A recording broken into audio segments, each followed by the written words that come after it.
Yeah. This is for all you non-philosophizing black sheep, unwelcome, pushed to the side motherfuckers like me. Fuck what they say. Gang gang, atheist your way. Yeah. Fuck what they say. Gang gang, atheist your way. Ha ha ha. Let's get down to business. These bitches got glitches. And you thought you'd dismiss us? Nah. Now I'm laughing in stitches. See, the problem be, it'll be a tragic travesty to come after me. So just know this is how we get down. Respect that shit like a pronoun, bitch. Yeah.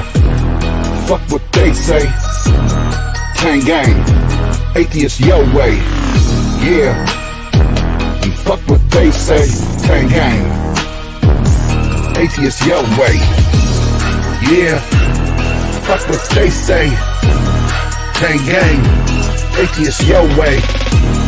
Yeah. Fuck what they say. Gang gang, atheist your way.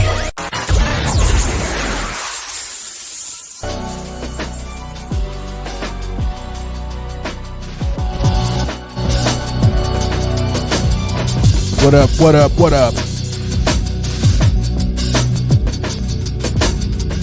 Welcome to the OZone. It's your boy Ozzy Kamikaze. I just want to start rapping because there's a beat.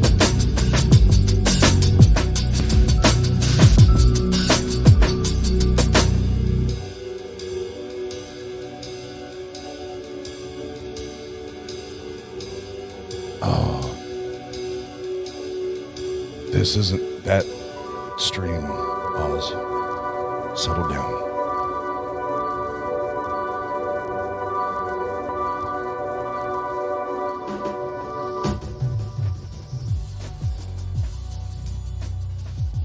Let's get the proceedings proceeding this evening. What's up, everybody? How you doing? How you feeling?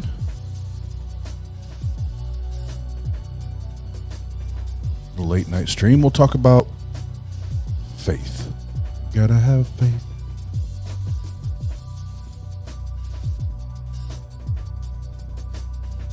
So we will be. Sorry, I'm getting all my stuff lined up here. As much as I love the music, it's highly distracting because I just want to freestyle, so I'm going to stop. I love that beat. Let's talk about faith. So we'll be reviewing a couple of SE sessions with the one and only Anthony Magnabosco. And these two centered on faith. So the first one, faith is better than evidence. Hey. Well, we already got problems because I think that hashtag faith is bullshit.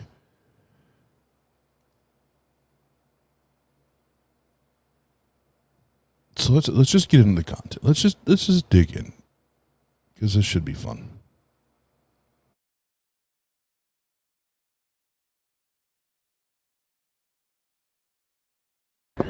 I'm just having random conversations with people. I have a hobby where I try to talk to people about if they believe in God or not and why. Okay. Try to understand, what method did they use. The method that people usually use to get there is all over the charts. We have some really good conversations. Okay. You want to do a 5-minute? I'll chat with you. I'm actually gotta go pick up some equipment right now. Oh, okay. But I was just curious, as I always see you around here. Yeah, I've been coming here maybe about 2 weeks now. You affiliated with the church, or no, I just have a hobby. Okay. I'm not a believer. Really? Yeah. Okay. I'm so not you're a trying believer. to find something to give you a reason not to believe, or a reason to believe, maybe. Might be a better way of phrasing it. Like, if there was a belief scale, like 0% is I have no belief that the God exists, and 100% is I'm 100% confident that the God exists. I'm probably at the 1 or 2%. Like, I really am not confident that a God exists. Again, what's up, everybody in the chat? Soren, good to see you. And Billy Crystal, it's good to see you, Billy Crystal, a.k.a. Bill Castle. Thanks for joining. But I talk to a lot of people at 100. Yeah. And I'm willing to move up the scale. So, part of it is to understand how people get there, because sometimes the method that people use to get to the 100% mark is not reliable. And I love to help them discover that. Well, it's a personal journey, and it's based on faith. Is that what it is for you? Because not everyone says that. Okay. But what is your first name? Wally. I'm Anthony. Anthony. Yeah, nice to meet you, man. I would love to have a conversation with you about faith. Faith is really one of the things that I'm most interested in. Okay. Where are you on that scale? I know you have to go, but Where? I'm a 10. You are. I believe in God. And how much of that belief requires faith to get to that 10%, the 100% mark? To get to it? Yeah. Oh man, when you're doing SE, like real time on the streets like this, as soon as you hear 100, it's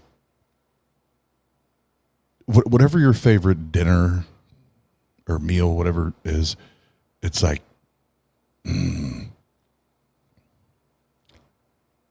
it's time to eat. Feed me more. Feed me more. I mean, to me, religion is all about faith. Okay. So as far as... Are we saying 100%? Is it all of it? Okay. 100%. Wally, 100%. Because something you can't see, it's hard to believe in something and stand behind it. So you have to actually believe with your faith that there is something out there and that there is a God. Yeah. Do you like that situation? I mean, I do. You're comfortable believing on things on faith? What is your definition of faith? Do you have a definition of it? I guess just trusting in something that you can't see.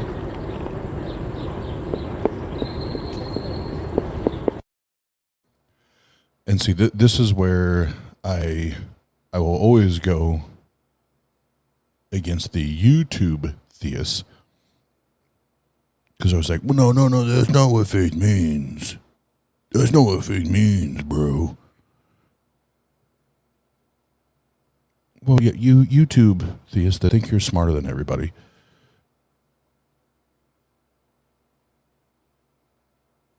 That's what you say, but the average Christian walking around in America, the average lay Christian that's walking around in America, it is simply believing without evidence. You believe the thing to be true without any good evidence, without any good, any reliable supporting evidence.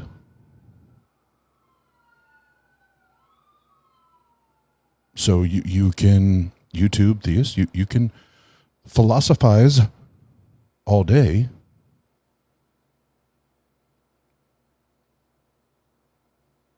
When you're in your circle jerks,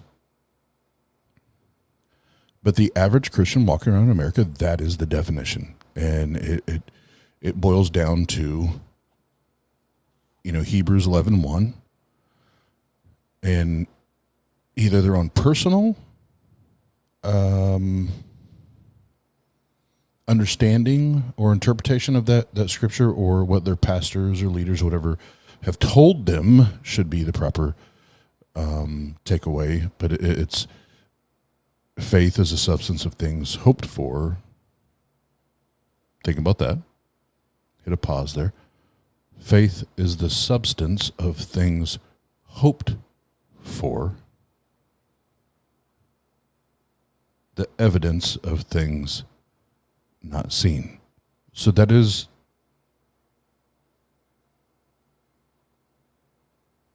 almost to a T what he's saying. Isn't it ironic? Oh, and I just have to say real quick, I have faith that I'm Cardi B. And Billy Crystal says, you are way hotter than Cardi B. And Billy Crystal, I 100% fucking agree.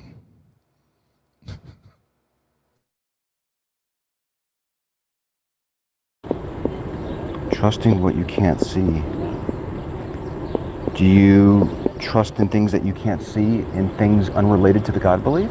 Yeah. I mean, Okay. I believe that there's air, oxygen. I mean, our body chemical makeup's made up of tiny little atoms that you can't really see, but it's there. If those things could be demonstrated to you, would you still be comfortable using faith? Like if we can illustrate air in a balloon, if we can actually take you to the lab to see the atoms and zoom into your arm like, you know, a zillion times or whatever they do, would you, and you can see those things then. Mm-hmm. And let's say that anything that you might say that you would use faith for on a daily basis besides the God belief, we can show you things, right? Mm-hmm. Would you still be comfortable using faith for this one particular aspect of your life to get to the 100% mark on the God belief? Yeah. And obviously, in a SE street epistemology setting like this, you're not going to go through this. But since we're doing a review, we can pause and go through it. But we're talking about air, or a lot of people will bring up gravity, oxygen, well, you know, whatever. We have very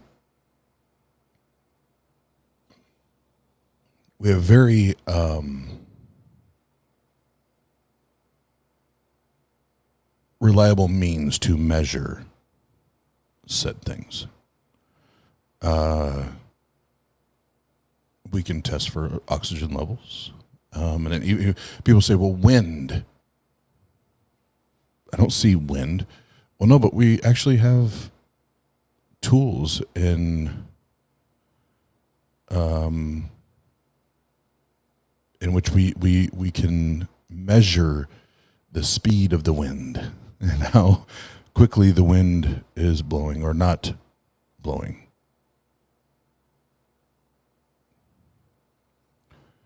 And gravity, I'll go to the old Matt Dillahunty example. Is right here I have a lighter. If I let go of a lighter, it's going to fall, right? There it went. So we can demonstrate these things are or do what we understand that they're supposed to do, the way they're supposed to behave.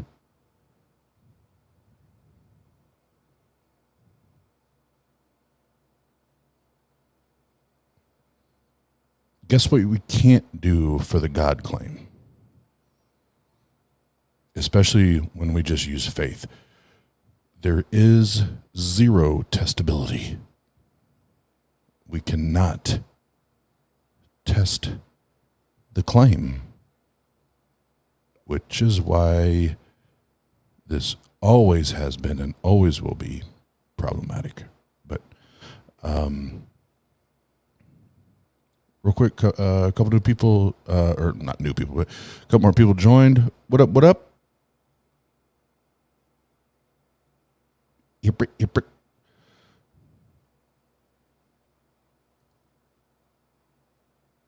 What up? What up? Long time no see. Good to see you here.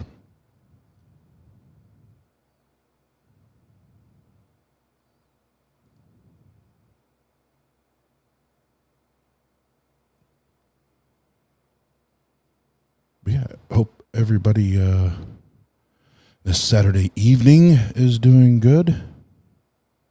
But let's keep talking about faith, the faith, the faith. You gotta have faith. No, you don't. No, you don't. That's bullshit. You would. Why? As far as pre-existence, I mean, what do you believe as far as how the world came about? I have no idea. No idea. No. You don't even have a theory. I mean, there are theories out there. There's, hypotheses of it, but, It sounds like you're not really too sure on the greater power outside of what's in front of you. For me, it would be difficult for me to really go and to believe anything based on faith, because I just don't feel comfortable trusting what you can't see. No. You know what I mean? I think that's where faith is. For you, you like it. I do. If you Makes me had, sleep good at night, gives me something to talk to when I pray. you get a good feeling from it. Yeah, definitely. It's security.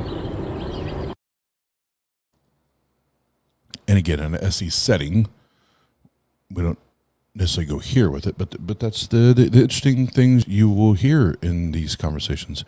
Feelings,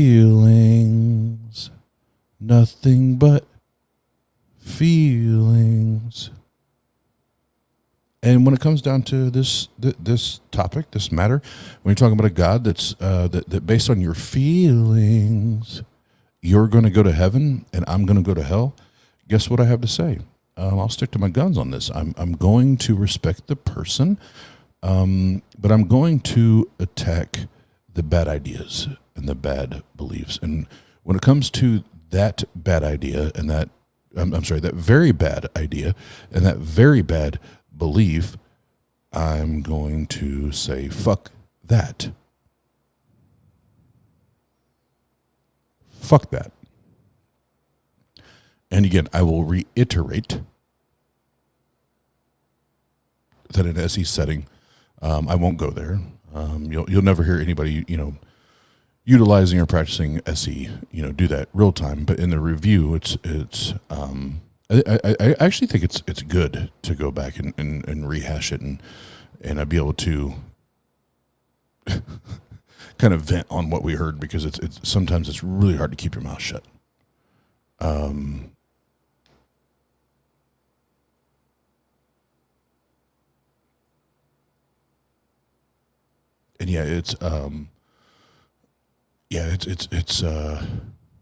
it's important to just stay focused on the purpose, the reason the conversation is, and that is the epistemology. Why do you believe what you believe? Is there good evidence to support, the claim? What up, Ian? Good to see you, Ian.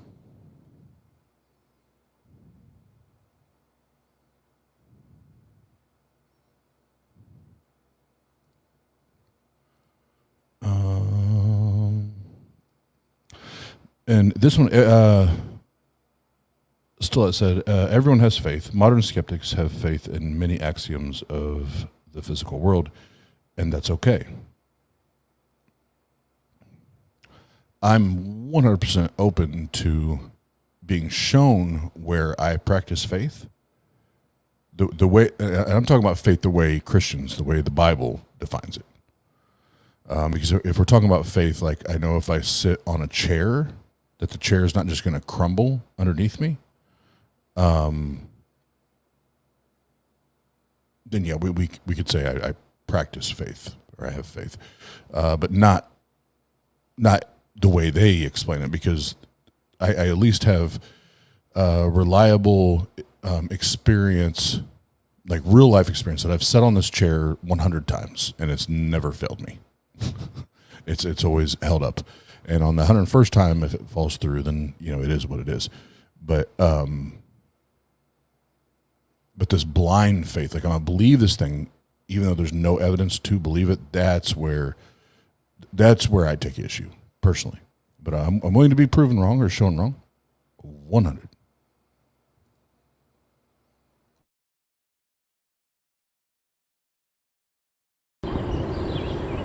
Good feelings and security. When something gives you a good feeling or you get a sense of security from it, Does that in itself make the belief true, Wally? No. I mean, when I go to church, I do believe in the Holy Spirit and how he works through divine intervention. And that's something you can't really explain or prove, to your point, but it's there. I mean, it's a feeling. It's a feeling. I mean, have you ever had divine intervention? Have you ever been felt like a calling where you're outside at nature and you just feel something connected more than... Feelings. Nothing but feelings. And that's all faith really is. Feelings.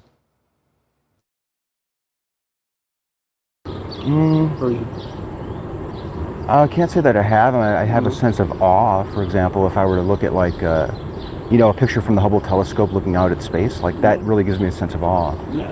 But for you, the feeling that you get helps bolster your confidence in the belief that faith It reassures functions? my faith. Okay. So I think God created a lot of things to help us reassure our faith. If you had something, if we were to look at a pie chart of your belief, Wally, right, and 100% of it is faith, and we can carve out a little slice of that and replace it with something else, let's call it evidence. Would you jump at the chance? You mean, well, I'm not sure what you mean. Let's say that we can supplant 50% of the faith from that 100% that you have, and put 50% evidence in there. So now you're going off of 50% evidence and 50% faith. Then I think it's not going to be as much as faith as what you're believing in. So you're saying if I could actually prove behind that there is a God and my God exists and my God does everything, and you can actually make evidence on it? Is that what you're saying? Yeah, sure. I mean, yeah, then that'd be, I mean, do you believe that? Probably not, but with all the miracles God created in the Old Testament. Or do you believe, like, Jesus, as far as his miracles that he created in front of the people, gave them concrete evidence, and that's how people started following too? I'm kind of lost a little bit. Like, we were talking about evidence, and then you sort of switched to like. Well, in the Bible. So the Bible. Is the Bible evidence for you? It is. Okay. As far as it's writing, but it's. Yeah. I mean, for someone like you, you probably look at it, well, anyone could write something like that. Possibly. Yeah. But there's stories. But in for the you, Bible. you're confident with 100% faith.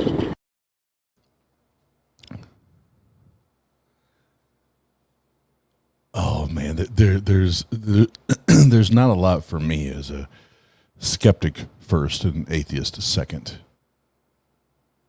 When I hear a phrasing or use of words that this young man just used, oh, quote unquote, someone like you.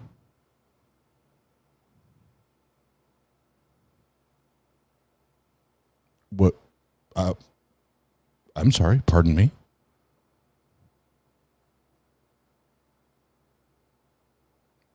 Pardon me? What do you mean someone like me? Someone that does not accept faith as reliable evidence or a reliable pathway to true things? Is that what you mean by people like me? Or someone like Anthony? Oh man. That's where the conversation could, pivot a lot. But Anthony, being the OG that he is going to keep drilling away. Mm-hmm. If we were to have, if I can give you 50% evidence, and I can't, but if somebody could, right? They just make it more concrete. It would. Given the choice, if you had a choice to choose between 50% evidence and 50% faith, or 100% faith, which is where you're at now, what situation would you prefer, Wally? Well, I am happy with 100% faith. for other people, they might want that 50% concrete, so they're not investing everything in something that could be nothing. Yeah. But as for, not purpose, but I think for on God's side, I think if he gave people 50% concrete evidence and 50% faith, he'd be like, well, I'm pretty much persuading you 100% or 50% to follow me. So if God only gave you beliefs and on faith alone, then he's going to know who his true followers are. Okay, so he's literally, so he took the, because he said 100% earlier, and I'll give him this, he's remaining consistent in his 100% claim. So I'll give him that.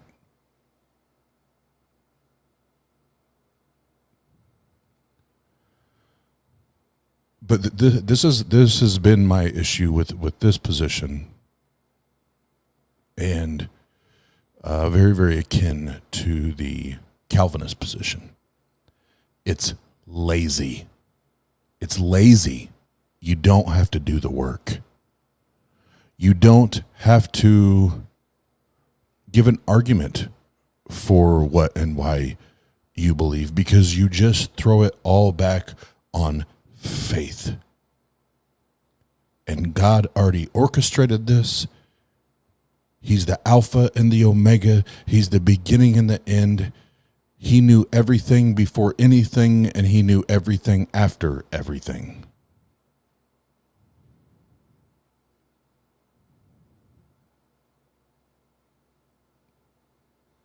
Therefore, I do not, as a human, as an individual, I do not actually have to have a good reason on why I believe, because I just get to throw it at God.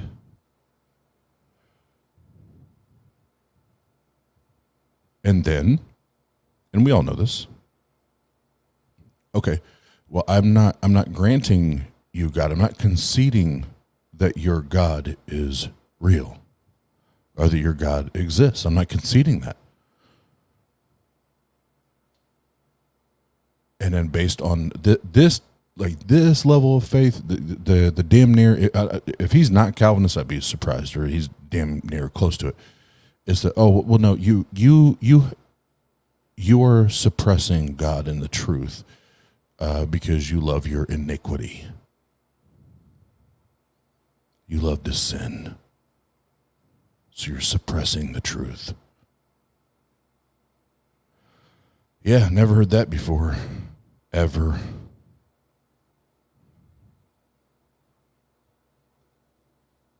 I've heard it a few times. Yes, I hate God and I love to sin. And I want to go back in the chat real quick. Since I highlighted this earlier, so followed up. Oh no, I don't mean atheists exercise faith the same way theists do at all. One is in literature, one is in methodology. Methodology makes more sense to have faith in, I would agree. And yeah, I will say yes, but there's a lot of reluctancy in me even saying yes to that.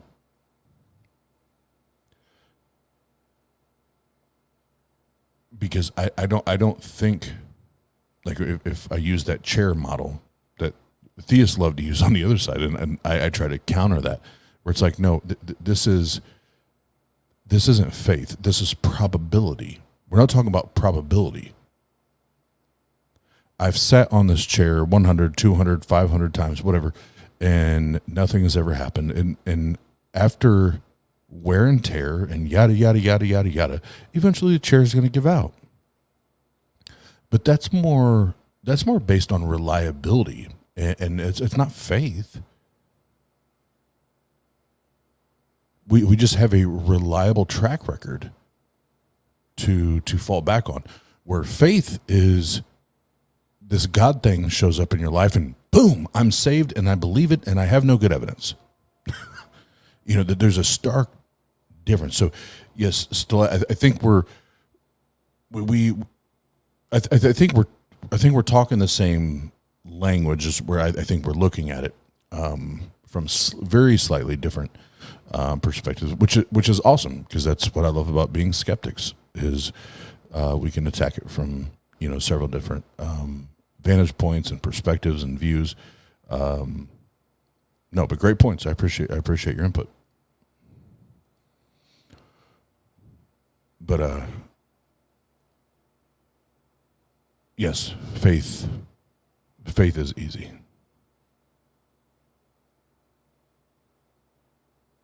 Faith is simple. It's lazy. It's lazy. Why? Because when you just say, well, it's faith, you don't have to provide that evidence.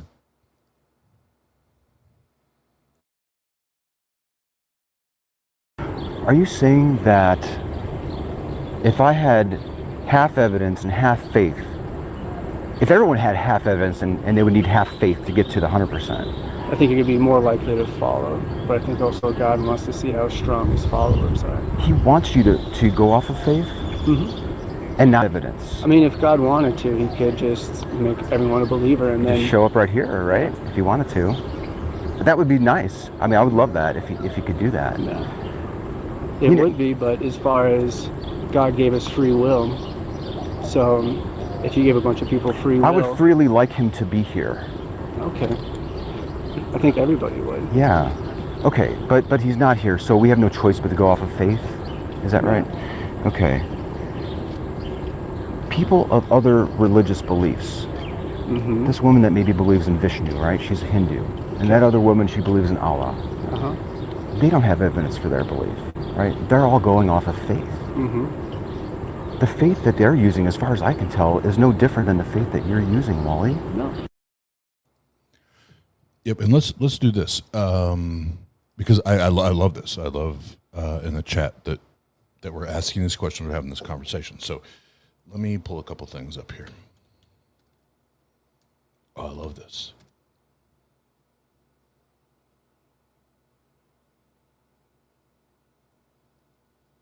All right, so the dictionary definition of faith. I'll give you the first two definitions.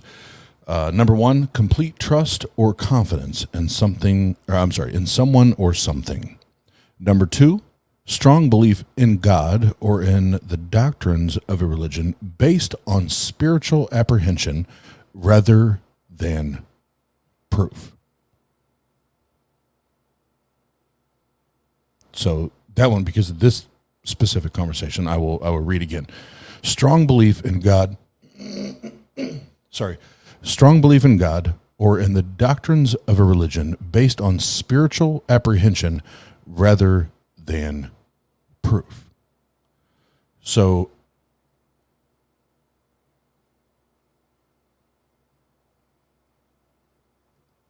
this is where, and again, I love these conversations. I'm not, please, I hope you know I'm not picking on you. I love and enjoy these conversations. Testing only proves how things were in the past. There's no way to prove things will always be as they were. That's still faith. I understand. I understand what you're saying, but we have never been able to even test the reliability of a God.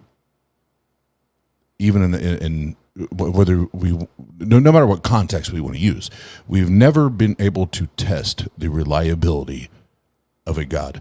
But we can and have been able to test the reliability of a chair, a stool, an automobile, an airplane, to enable us to have a good reason to believe that things will continue to perform the way they have or behave the way they have. We have good reason because we now have things to, we now have evidence, we have data, we have numbers that begin to build a pool of reliability, that we know that these things are reliable. We have nothing like that for a God. And that's where I get fucked up with Christians talking about faith, because their definitions of faith is not at all what I think. And still, to be honest, I think you and I are coming from the same place. We don't define faith the way they do. But for this conversation, and it be an SE, I think it's fun to dig in. But I think you and I are coming from very similar places, to be honest. But it's great that these conversations are happening, because that's what we need to see. We need to have more of these conversations. There are two definitions. Language can mean so many different things. I'm not offended at all. I've enjoyed our conversation. Absolutely. And we're all good. And there is, as long as, and it always has, and it will always be here. So as long as religion has its stamp, as long as religion has its stamp on our culture, whether it's globally or here in the States, in our society, there's always going to be the definition and then the religious definition. Right? It is what it is. But I would say, even in those, like, there's two definitions, they're saying the same goddamn thing. Complete trust or confidence in something, or in someone or something. Number two, strong belief in God or in the doctrines of religion based on spiritual apprehension rather than proof. Because even the first definition, there's no proof. It's just complete trust. Right? It's just complete trust, no proof, no nothing. Just complete trust in someone or something, period. End of story. Then the second definition, strong belief in a God or the doctrines of religion based on spiritual apprehension rather than in proof. Rather than proof.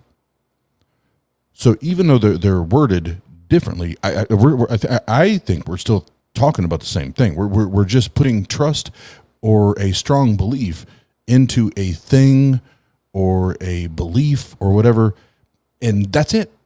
That's it. There's no evidence. There's no good reason. We just believe it because we believe it because we believe it. Whereas when we're talking about chairs or cars or airplanes or whatever, we now have methods to test even the reliability, because we've had how many millions or billions of flights, how many millions and billions of cars that have traveled on roads, how many millions and billions of chairs that people have sat on. We don't have one of those for a God. Not a single one.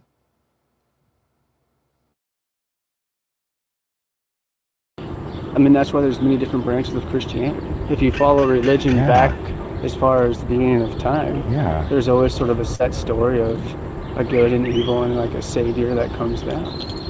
How could somebody who really wants to know the truth and follow one of the three people that both use faith, they're 100% confident, they use faith, we got the Hindu, the Muslim, and the Christian, right? And the guy that's unsure. And the guy that's unsure, right? I'm standing right here in front of you. Like, I'll follow whoever is correct. But how you got to make that personal choice? I mean, religion for me, I would is like a to personal follow. journey. It's not what's right or wrong. I mean, you got to find what really believes. Dude, I'm open to it, and that's why I'm talking to people. But how would a person, how can I discover that your faith is any different than the faith that these people are using? Is it different? Possibly. I mean, as far as religions, all religions have different standards. All religions have their own little tweaks. I think religion sort of got mucked up through power and everything. But as far as the faith in the one God, I think that's obviously everyone has their own faith in their God. So somewhere along all these thousands of hundreds of years, we still have faith in a God that is our Savior. And that's one thing that hasn't changed. The religion and the backgrounds And a big shout out to John Loftus that I got to meet at the Better Conference in Fort Wayne, Indiana. and there'll be another one next year in Fort Wayne, Indiana. But he wrote the book, The Outsider's Test of Faith, which I'm currently reading because he gave me a copy because he's a badass motherfucker. And I was already familiar and went through some of the book, but now I'm reading it in its entirety. And this is where theist struggle is Christians, Muslims, especially the Abrahamic faiths. Why is your faith better than the others? Why do you have better reason to believe that Yahweh is the one and only?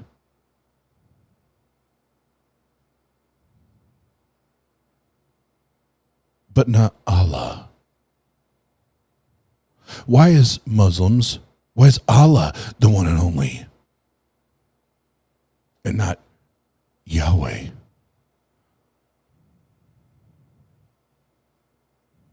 Riddle me this.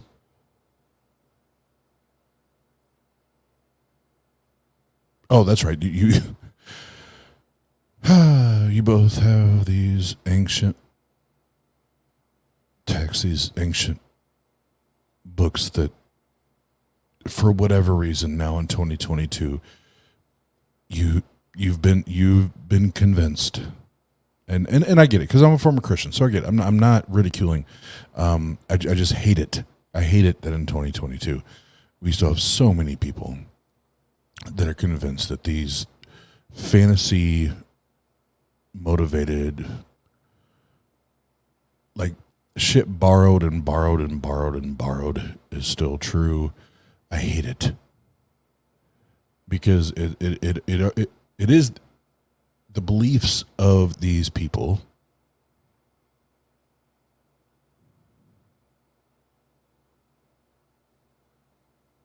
the bad ideas of these people, they do impact their behavior. They do influence their behavior, and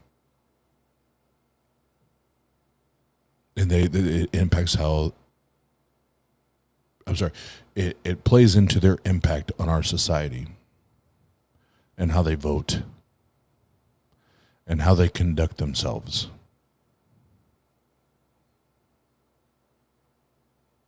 But then, really quickly, to what Wally, I think his name is,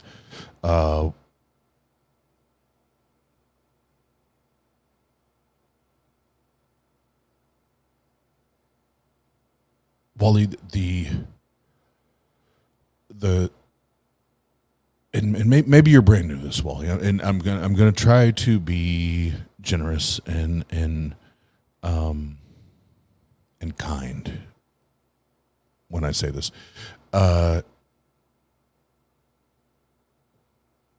The fact that there are hundreds or thousands of interpretations and understandings of this ancient, quote unquote, holy text,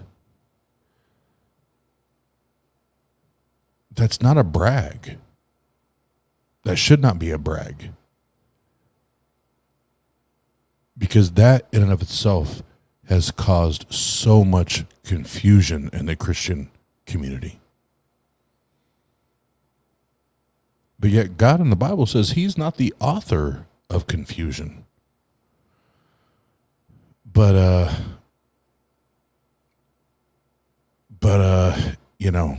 you keep telling me you serve the one true God. The Muslims they keep telling me that they serve the one true God. And I'll give the Muslims this over you, Wally, and I would say any and every Christian that I've met so far.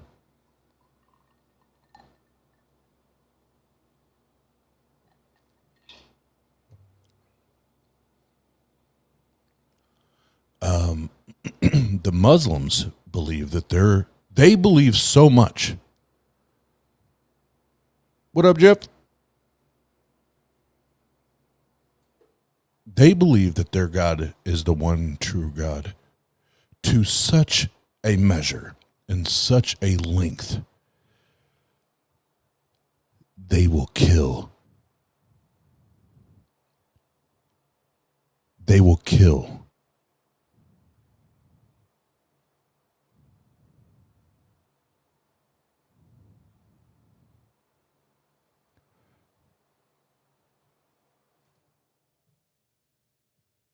Well, some of the Muslims, I don't know. I don't know if it's some or all or whatever, but I know.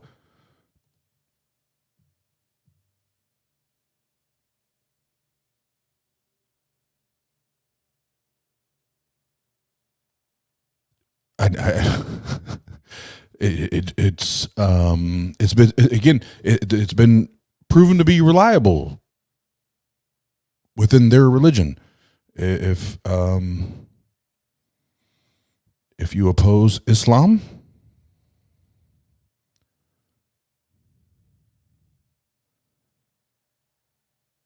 you have shit to pay. And yeah, don't get me started. Don't even get me started. And babe, I understand. I understand what you're saying, and even what others say when they talk about the extremist. But it's not just the extremist. It's not just the extremist. It's not just the extremist. It's not just the extremist. It's in their text.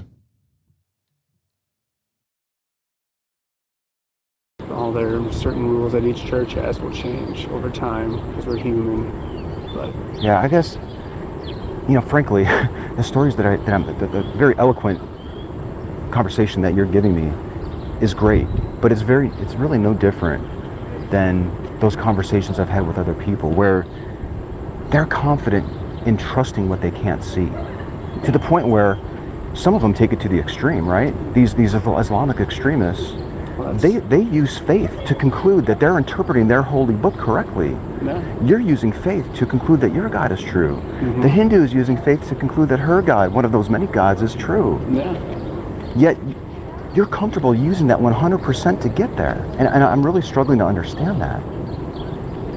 I grew up in a religious family. I've always grown up with faith, and I think that also helps as far as me understanding and accepting faith because I've always been around it. So I'm not sure of your background or... Do you think that the geographic location that you happen to be raised in Definitely. has any bearing on the truth of the belief? The truth of the belief? If you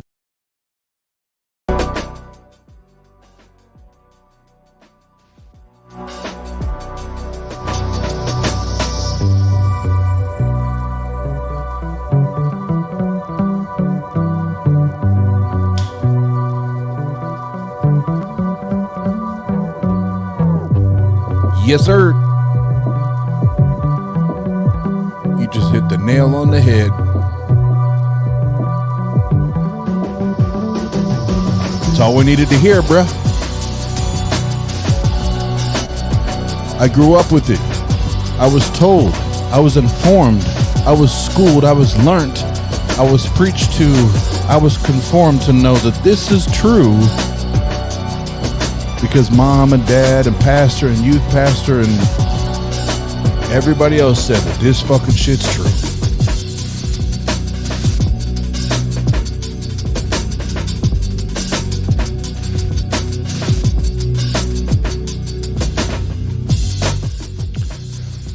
That's it. That's a wrap. That's a wrap on that one. As soon as you say that, with me being an atheist, a former Christian of 30 years, being indoctrinated, being poisoned, and being force-fed and spoon-fed, all that shit. As soon as I say that, as soon as I hear that, yeah, I already know what time it is. But real quick, before I take a real quick restroom break before getting to the next one.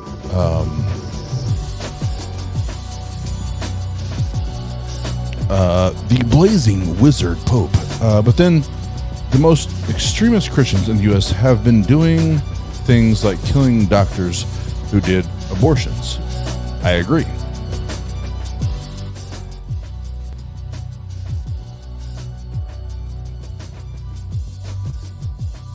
I agree. I'm not sidestepping that. I'm not.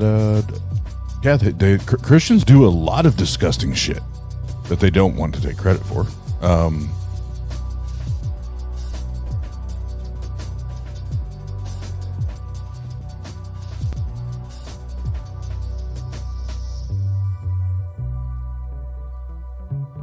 So I would, I guess if we're going to go tit for tat, then yes, you're correct. Each quote unquote side of the Abrahamic religions are willing to kill.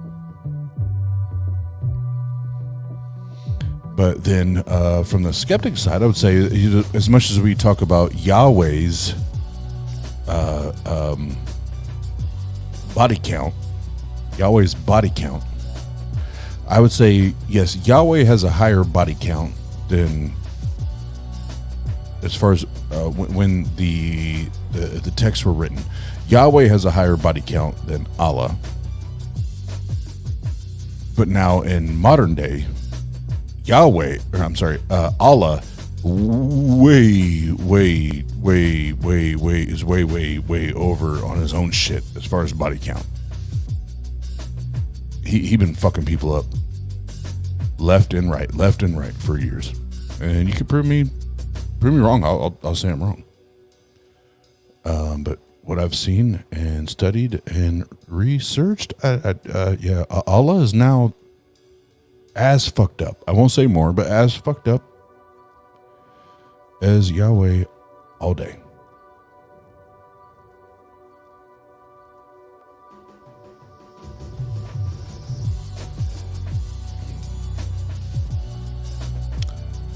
Wizard Pup, I would need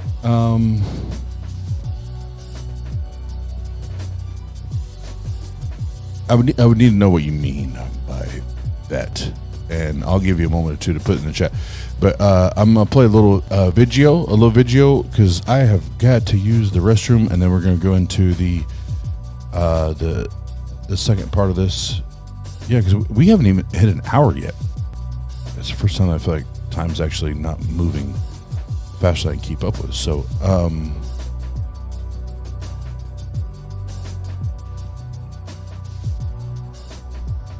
let me find the video. Bam, bam, bam.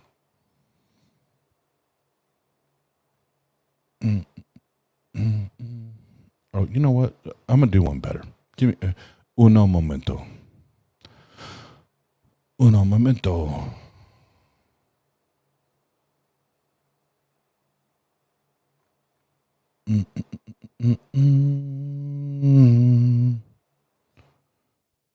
Oh, God damn it. Where'd it go?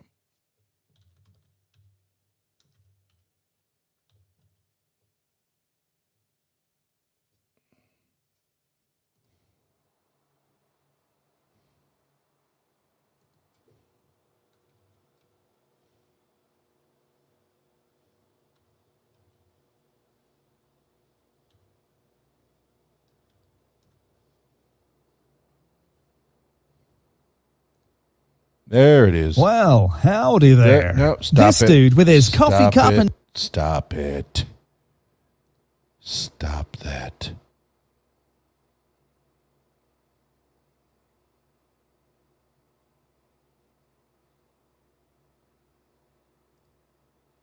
There. What's up, guys? I'm Chad. I'm the owner of... Why does this shit keep playing?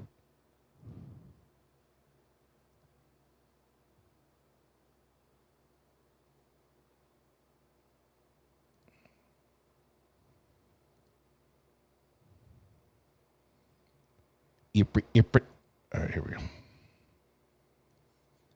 And this is this one here will be from my boy John the Skeptic. Short little clip here from him while I go use the restroom, come back. And that way you can still be entertained.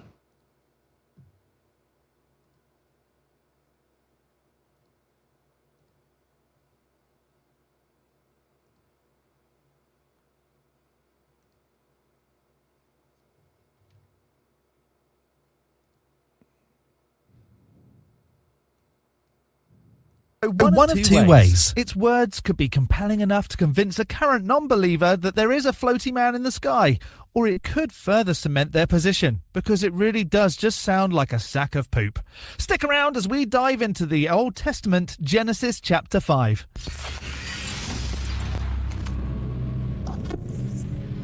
Hello, I'm the Skeptic. I watch videos on YouTube that make extraordinary claims, whether that's evolution is fake or atheism is wrong, but mostly the claim that a god is real, and then explain why I don't accept their position. Before we start today's video, if this isn't your first Skeptic video, do the things with the buttons. That would be superb. Atheists need to read the Bible, then they'll stop being dirty, gross non-believers. Okay, since it's requested so much, I'm going to read the Bible chapter by chapter. I live in the Bible Belt of America, and the common used Bible around here is the awfully written King James Version, so I guess that's what I'll read. And since I'm just picking it up, I have no context. And for those that say you should get context from scholars, if I care to do that, I would. But this is just an initial reaction to what it says. This is what the entire chapter says, then we'll go through verse by verse, pointing out what I think is silly. This is the book of the generations of Adam. In the day that God created man, in the likeness of God made he him. Male and female created he them, and blessed them, and called their name Adam, in the day when they were created. And Adam lived 130 years, and begat a son in his own likeness, after his image, and called his name Seth. And the days of Adam after he had begotten Seth were 800 years, and he begat sons and daughters. And all the days that Adam lived were 930 years, and he died. And Seth lived 105 years, and begat Enos.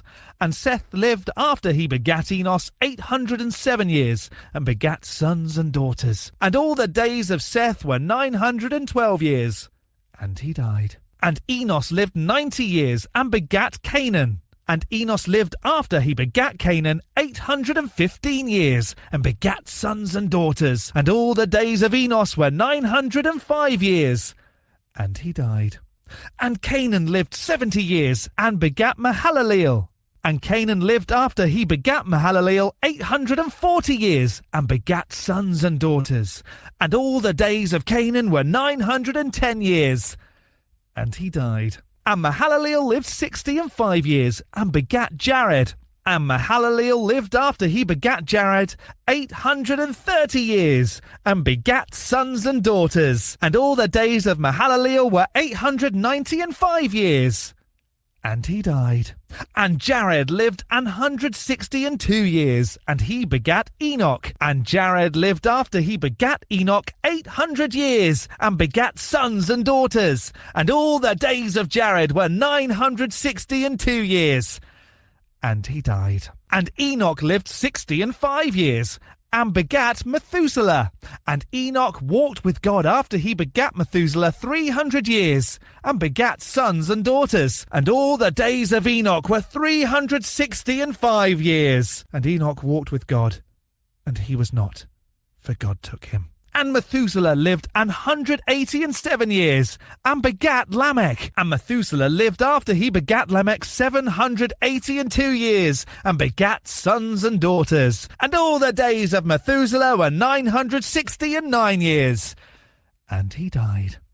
And Lamech lived 182 years, and begat a son, and he called his name Noah, saying, This same shall comfort us concerning our work and toil of our hands, because of the ground which the Lord hath cursed. And Lamech lived after he begat Noah 595 years, and begat sons and daughters. And all the days of Lamech were 777 years, and he died. And Noah was 500 years old, and Noah begat Shem, Ham, and Japheth. Do we even have to go on? The Bible is saying that some folks lived well into their hundreds, and we know that doesn't happen. This is the book of the generations of Adam, in the day that God created man, in the likeness of God made he him. Can't wait. So far I've really enjoyed this book.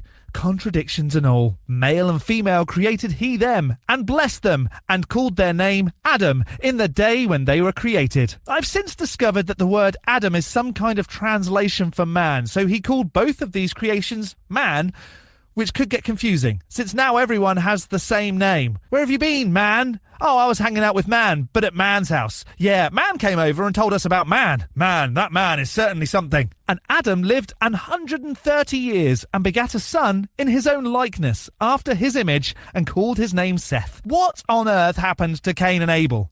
just killing those characters off since their story was a little bit rubbish. And the days of Adam after he had begotten Seth were 800 years, and he begat sons and daughters. 800? Who on earth has ever lived to 800? I'll tell you.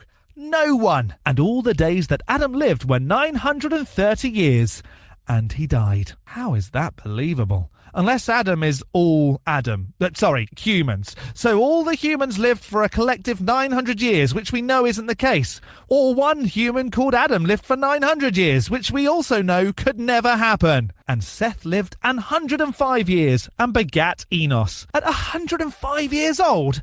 Wow, I hope I'm that active if I reach that age. And Seth lived after he begat Enos 807 years and begat sons and daughters. Well, at least they're giving it a go at explaining where all the people came from, though there's definitely a lot of in-family mating going on. And all the days of Seth were 912 years. And he died. As stories go, it's not very gripping, is it? Tom was born, Tom had a lot of sons, and at 9 trillion years old, Tom died. At no point does it say who the mothers of any of these people were. Was this still Eve? Is she still alive? I mean, a couple of thousand years have passed, which doesn't actually tally up with this year or anything, but let's not open up that can of worms. And Enos lived 90 years and begat Canaan. Well, let's hope that Canaan picks the last name Abel, because then he can be Cain and Abel. And that at least ties up another loose end. I tell you, I should have written this book. And Enos lived after he begat Canaan 815 years and begat sons and daughters. Okay, we get it. People live a long time and have lots of kids. I still don't see any evidence of folks living that long, but okay, Bible. Okay. And all...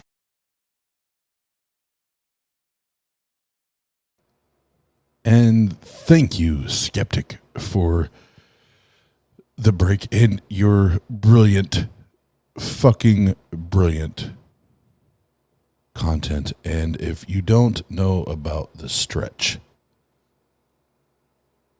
if you don't know about the proper atheist skeptic stretch, holla at your boy, the Skeptic. He'll learn you. I think it's called the gooch stretch, I think is what he taught me.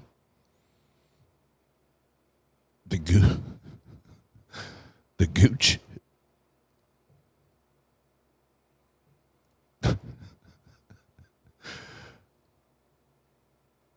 Alright, we'll jump into this one, and I'll speed this one up a little bit. We probably won't get through it in its entirety, but there will be a familiar face on this one.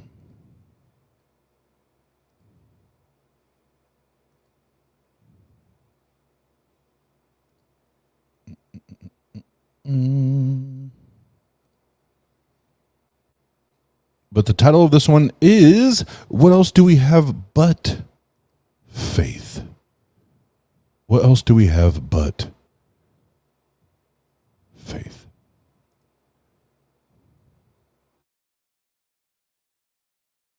Ma'am, do you have 5 minutes for an interview? Hey guys, you want to have like 5 minutes for an interview? Sure. Okay, can I live stream and record you? Yeah. All right, thank you. Cool. Oh, you too? Sure. All right, good. What's up? Hey. Are you guys done with class or? Nice. Uh-oh, who the fuck is that? Who the fuck is that? With that little jack-o'-lantern on his shirt. That little jack-o'-lantern on his shirt. Oh, that's objectively Dan. Yay. Why are you here? Just hanging out. Yeah, we're studying together. Oh, nice. What are you guys taking? Accounting. Yeah, that's fine. I hated accounting. I got a D in it, and I was so happy to pass it. I hope you guys do better at it. What I'm doing is just having a brief conversation with anyone to see what supernatural belief that when I talk to two people, it helps if it's a commonly shared supernatural belief. Do you guys believe in something supernatural? Did you talk to Bree? Bree, black woman. No, short white girl. Oh, okay. I think you mentioned that she talked to you before. I talked to a Bree, but she was wearing a backwards baseball cap. She was a skinny black girl that maybe was like this tall. Okay, now this was like a Bree. It's kind of a blur. Bree. Okay. Yeah, I'm sorry. It's quite possible. Anthony, why does your video have more bleeps than a hardcore porn video? possible. Okay. Do you mind telling me what she told you so I can jog my memory? She's part of the same organization that he and I are in. We're both in a college ministry called Crew. So. Oh, you're in Crew. Okay. Oh, I did talk to a woman that's in Crew. Yeah. What does she look like? She's real short. Brown hair. Yeah, brown eyes. It's more than likely I did. I just don't remember. Okay. Was her experience pleasant, or what did she tell you?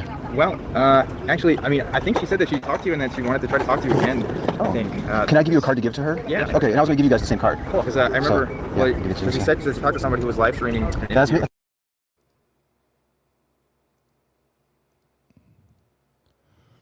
I know. I know. I'm fucking. I'm fucking with Anthony and Dan at the same time. But yeah, all the bleeps are just they're. I get why they're happening, but they're hilarious. That's gotta be. I'm probably the only person doing it. Yeah, I probably talked to her. Yeah. And I do remember talking to a female member of Crew, and I thought it was unusual. Yeah. Although maybe it's common. I don't know. Because we have a little group meet, and she posted like that she just wants some people to pray with her about it, because she wasn't sure how she presented herself and stuff, and she wanted to make sure she was like, bring a good image for God. Yeah. And stuff, so. Oh, sure. Yeah. I other than the live stream that probably went out on that, I haven't released any video with her. Okay. Because if I do a YouTube video, I tend to remember the name more, so I probably didn't use the footage. But, okay. That's interesting. Yeah. That's interesting. That's kind of cool. So are you guys in the same group? Yeah, we are. Okay. What's your name? First name? Daniel. Yeah. Daniel. And yours? Bo. B-O? B-E-A-U. B-E-A-U. Okay, good. Odd one. What's that? I said it's an odd one. Odd name. You know, I've given up, assuming, even when someone says Daniel, I'm still not sure if the spelling's the traditional way. So do you guys both believe in the Christian God? We do. Okay. What I find in these joint interviews, and I normally time it for 5, but I have to tell you, it's kind of Anthony, Daniel,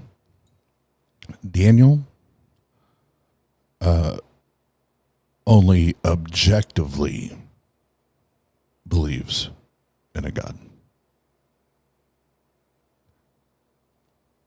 Only objectively.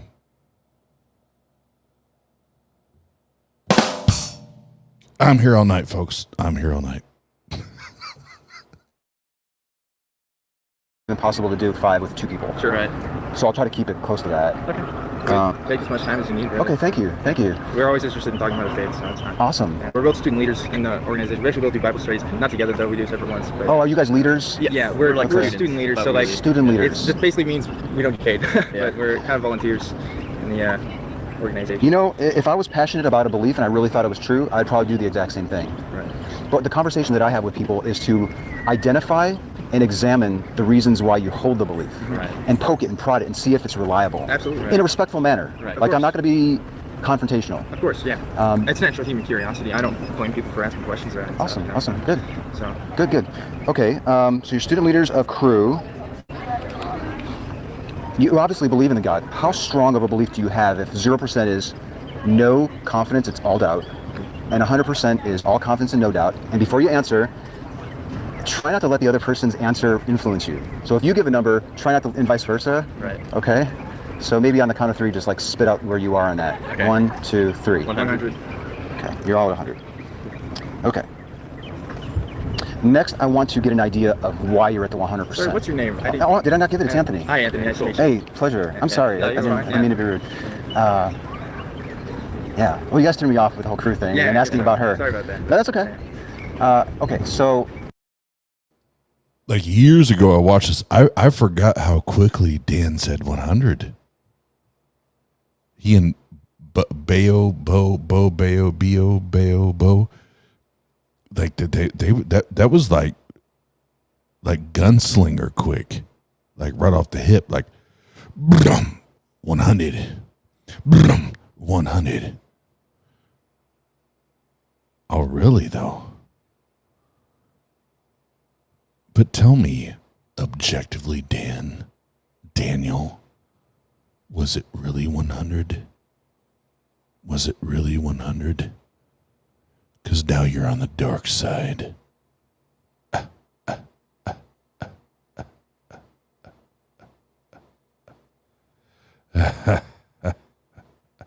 I'm just playing. Mad love.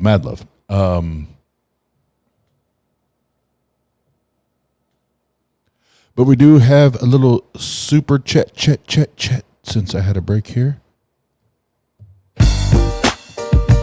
You know how we do here. Tang gang. Tang gang.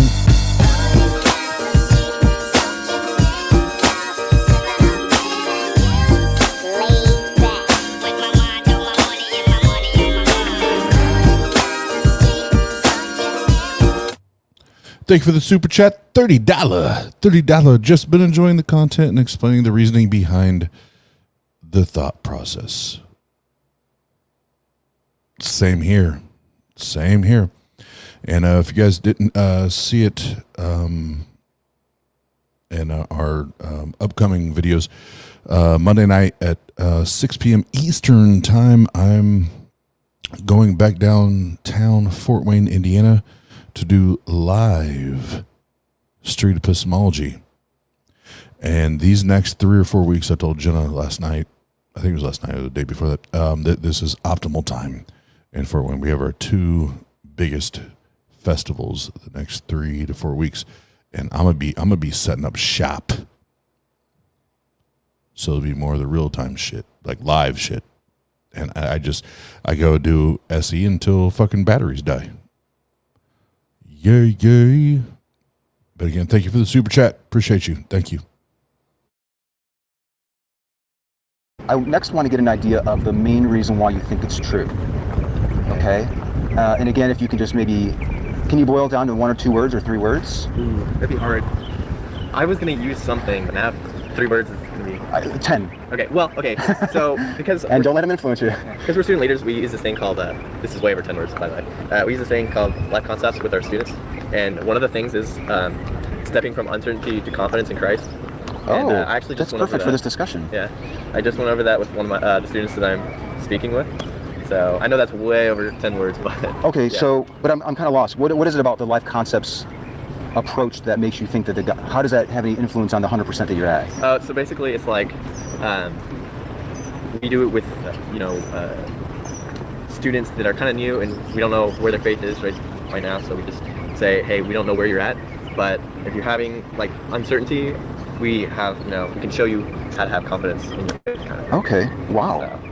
And did you go through that process, and then is that why you have no uncertainty and you're all... Well, it helps bring light to having confidence in Christ. Oh, okay. You did it last year, though. So yes, we did it last year. Yeah. Now I'm sharing it with students this year. Were you? I hate to keep focusing on you, but it's we'll get to you. Were you ever a lower spot, and you've migrated to the 100? I think yes. Okay. But I appreciate your honesty. Yeah, I would say yes, especially with when I was a new believer, and I think that's very often. In fact, in the life concepts, it uses the analogy of a marriage. Right before you get married, so I'm sure, like, I don't know, I've never been married, but you might have like this is one of the biggest decisions of my life, and I don't know what's about to happen. So when you're stepping, like when you're living in sin and you are just starting off, I think it could be kind of easy and natural tendencies to have uncertainty, unless you have somebody that can share with you the confidence that Christ can give you. Okay, wow, it seems like you really thought about it. Okay, how about you, Daniel? What's that main reason why you think it's true? It all boils down to faith, and I know that's the most, the worst thing you can hear as an atheist. I can attest to that because I was an atheist myself before I came to Christ. How do you define an atheist? How do I define an atheist? I would say one who recognizes, because there's some people who are agnostic, and I think that's different because they're still searching. I would say an atheist is someone who is sure that there is no spiritual or religious phenomenon out there, that anything can be explained through the powers of science or observable evidence. Okay. Just as a side note, I respectfully disagree with your definition of that, but I don't think it's relevant to this point. Okay. But you base this on faith, is that right? Yes. Okay. Okay. And so, like I said, it's kind of hard to define that. Why would you say that? I know that atheists would take issue with that word. Well, I'm saying that because I was an atheist myself at one point in my life. Was there a point in your life where you scoffed at people who used faith to be certain? Absolutely. Yeah. What's your definition of faith?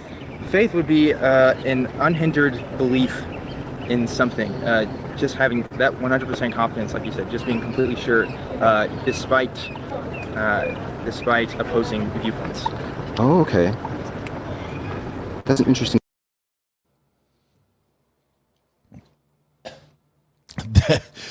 That's interesting. See, I forgot about the part. An unhindering belief.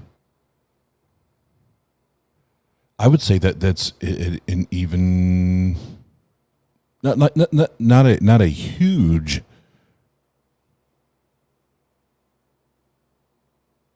Not a huge step in a different direction or another direction, but an unhindered belief or 100% confidence in something.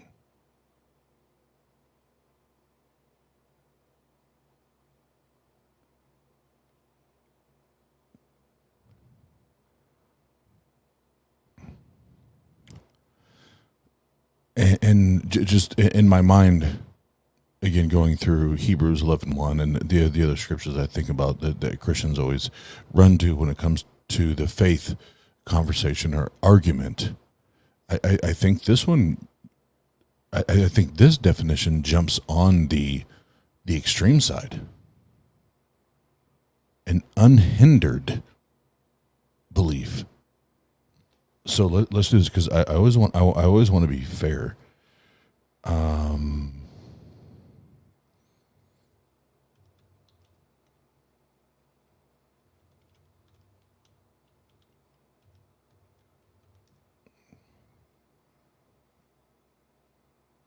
So definition of unhindered: there is no hindrance or obstruction.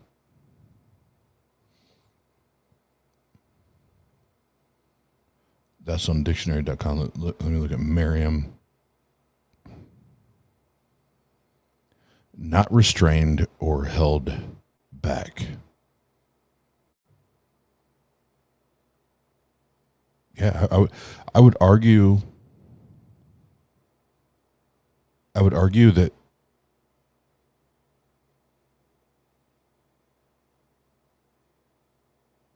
if it's unhindered or not restrained or held back, as Merriam-Webster said, that there's no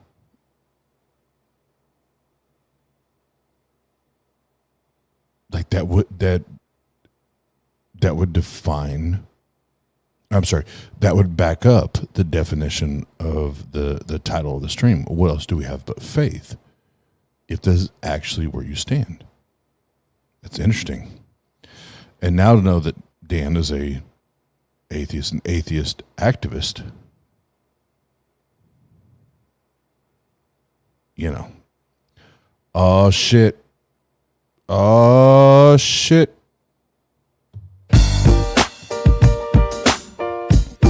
Yeah.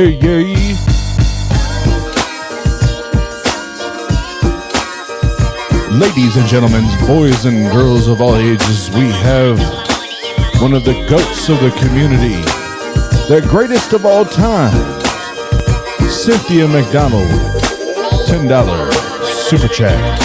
This is how you run up in a chat. Yep, that's exactly how you run up in a chat.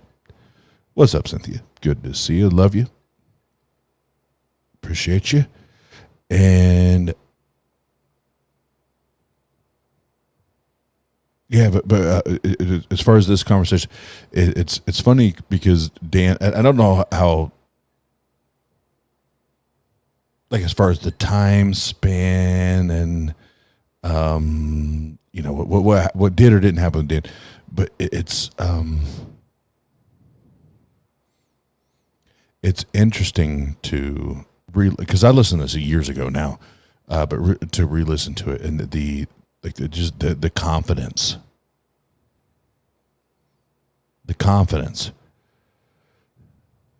in this faith.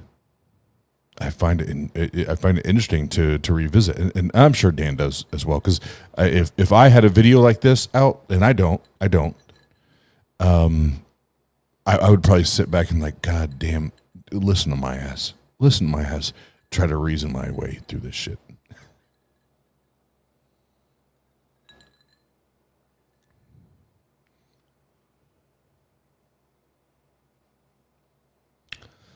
Yeah, but kind of long. What the Wizard Pope was saying, dun, and it's almost like, is there a conundrum? Yay, yay.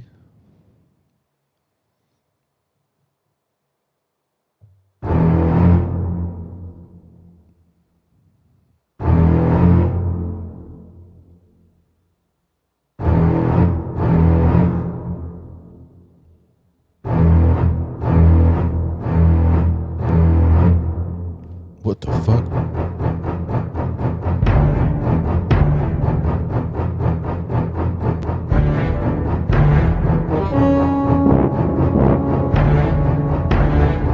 You just never know. You just never fucking know. Definition. Viewpoints. Okay. Just to kind of keep on the same path, and maybe, Bo, is faith an important part of your belief too? Yes. Is it? How would I define it? Is that what you're asking? Well, number one, is faith one of the main reasons why you think it's true? Is it? Okay. Is your definition much different than his, or how would you define it? Faith, very simply, I would say, is just believing in God will do what he says. So. Are you hoping that he will do as he says, or trusting, or? I would say Faith is belief in God and doing what he says. So that's help me remember that later, because my ADHD brain will not allow me to remember that in about not even 5 minutes, like 1 minute. Help me to remember that, because trusting. I feel like that's what faith would be. Okay. Like trusting in God. Trusting he'll do what he says. Right. What his word. Trusting he does. Okay. I'm getting information overload here. So I'm trying my best to kind of, and if I'm off at any point, then just let me know, because I don't want to misrepresent your position on this. Sure. It seems like both of you believe in God, you're 100%, and the majority of it is really resting on faith. It's this unhindered belief despite opposing viewpoints, or trusting that he will do what he says. Is faith as a process for arriving at something to be true with 100% certainty the most reliable way to get to that point? Reliable in what sense, I guess? Reliable to the point where you would be 100% certain that it was true. I guess the best way to put it is, faith is such a personal thing. So it's going to be different for everybody. If it's 100% true to you, then I think you have every right to believe that. Because ultimately, there's only so much we can do to prove the existence of God or of any religion, really. Okay. Faith could be different for everyone. I think what he's trying to get at is, no matter what you believe, you have to have a certain amount of faith to believe in that. So if you believe in, like, for instance, the Big Bang, or if you believe in something else, you have to have faith that that thing is happening. So I think that's what you're trying to say. Yeah, basically, yeah. Okay. Does faith, unhindered belief despite opposing viewpoints, or trusting that he's going to do what he says, does faith always lead a person to the same God? It should. People are people, and they can misinterpret things. Right. And you have people like Joseph Smith and other religions that take, I would say, just misinterpret what's being given to them. Yeah. But they're using faith, and I've literally had conversations with people that use faith to get to completely different religions, and we would probably all agree that they have a right to believe in whatever they want. Like, I would literally, fight in a war and die to protect your belief and their belief. Their right to believe in whatever they want. Right. However, they all, whether I'm talking to a Hindu that believes Vishnu is the one true God, or those two Muslim women that walk by that use faith to know that Muhammad flew to heaven on a winged horse and Allah is the one true God. Like, when I have these conversations, it almost always comes down to faith. Right. So I'll ask again, do you believe that faith is a reliable method to getting to your God, when you would recognize that people can use faith to come to all sorts of different conclusions? I guess in response to that, I would ask, what other quality or character could you use to get the same? Like what else do we have? Is there, do you see what I'm trying to get? But I don't know. Are you saying, Bo,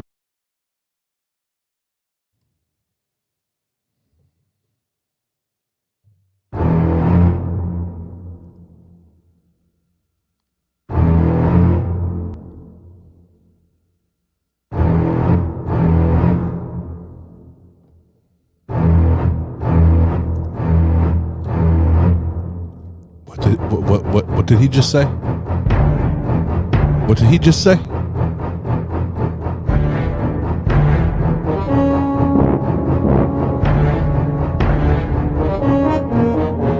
Hold on, y'all help me. Y'all help me. What the fuck did he just say?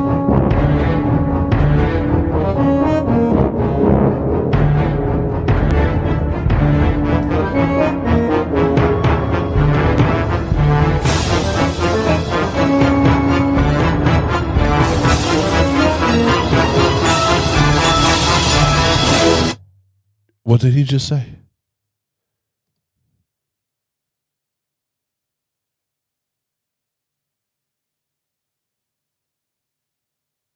I didn't take the time to find the image, Jenna. It was already loaded. But haters keep hating. Haters keep hating.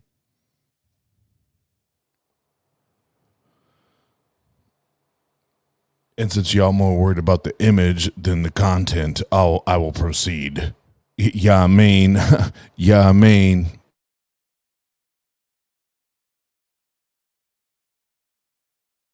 That you have, the only thing that you can use to get to the 100% certainty is faith? I'm saying that, yeah, I think so. Yeah. I think faith, yeah. I would agree with that. Yeah. You were asking what else could you use? Yes. So like you had said that, people use faith to conclude that evolution is true or whatever, Big Bang. The people that are proponents of evolution, and I don't want to get into debate about evolution, that's not my intent here. But there are people that would say, I'm 99% certain. They might not say 100, but they might say, I'm 99% certain that evolution's true. And I'm not basing it on a faith, which is unhindered belief despite opposing viewpoints, or just hoping that what I believe is true, in that case. But they would say that they have evidence. They've discovered something to back up their belief. You had said that you have nothing but faith. Is that a way of saying that you don't have any evidence to support the belief? I would say so. I'd say, like I said, faith is such a personal thing. You have to find evidence within your own life to make something true. I think there's a reason. You have to find evidence in your life to make the belief true? Yes. Did you find evidence How does that work? as faith? Huh? Did you find evidence as faith? Are you asking me Faith if... is evidence? Right, I'm saying using faith as evidence. Well, hold on a second. Like, if a scientist were to conclude that evolution is true, and again, I don't want to go down the rabbit hole of that. Right. Do you think that scientists would acknowledge that she's using faith to be 99% certain that evolution is true, or would she point to evidence that it's true? Well, if you're going to be a proponent of something like that, you have to have a reason for it. So, I mean, naturally, you're going to have some sort of evidence. I'm not saying that my faith doesn't, like I said, I have evidence in my own life of my faith, but it's going to be very personal to me, right, and it's not going to work for everybody. Some people, they have to be shown different things in order to believe that they believe. You know? I think that's twice now where you said that faith could be different for different people. Mm-hmm. And I think we agreed that faith could lead people to completely different conclusions. So I guess again, do you think that faith is the most reliable way to be 100% certain that your belief is true? If we're talking in the world of science, no, of course not. You have to have evidence. But in the world of religion, that's kind of a different beast altogether. The rules are a little different, I think. Why is it special? Why is it different? Well, like I said, it's personal. Science tends to have this view of taking humans out of it. We're kind of the alien observers observing natural systems. But with religion, we're an intricate part of that system. We have this faith because we're a part of it. We have that belief. We're not observing things that are going on. We're seeing what's happening in our lives. It's coming to us on a personal. Yeah, see, Anthony, you forgot that we are so important. And we are so important in the entirety of this galaxy.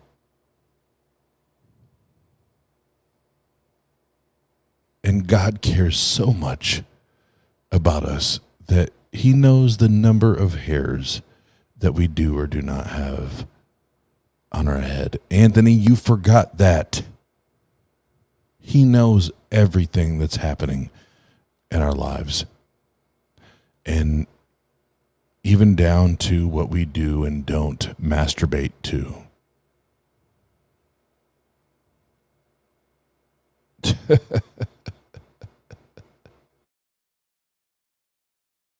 Level. And with science, we're just observing things that aren't actually happening to us, or at least not in a laboratory sense. You know what I'm saying? If you look at science, though, like scientists, They have their beliefs, and they have, for instance, they have the missing link.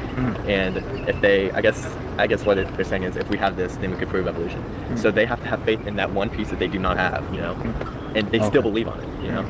But they have that faith, and they still believe, even though they have evidence. Yeah.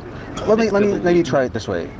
If you had the option of having evidence to bolster your confidence that the belief in this God is true, or faith, you can choose one or the other, or a mixture of the two. Let's look at a pie chart. And right now it's all faith, it seems like. And you could have the option of supplanting some of that pie chart and carving out some room for evidence.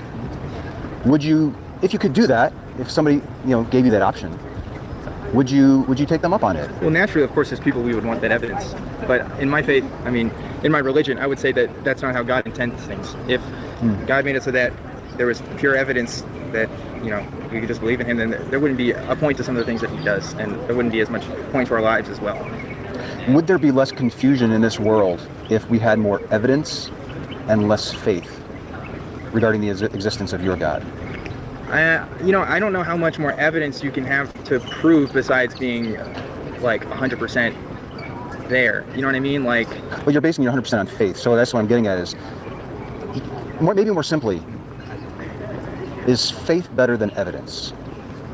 I guess the question that I still had unanswered earlier was, could faith equal evidence? You know? I suppose it's all on how you define it.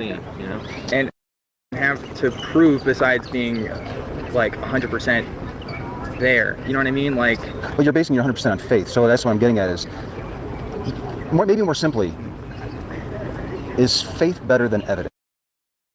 Evidence that, we could just believe in him, then there wouldn't be a point to some of the things that he does, and there wouldn't be as much point to our lives as well. Would there be less confusion in this world if we had more evidence and less faith regarding? Yes.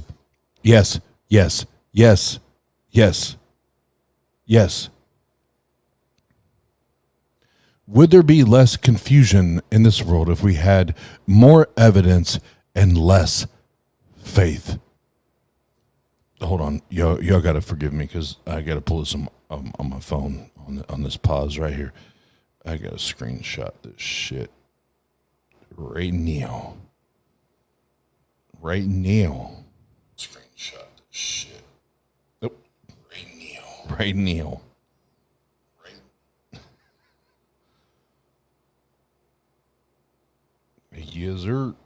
Yes, sir.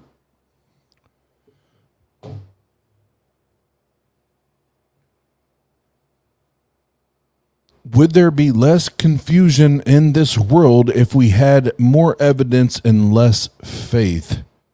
Quote the GOAT of S.E. Anthony Magnabosco, and the answer is fuck yes. Faith is, has been, and will always be bullshit.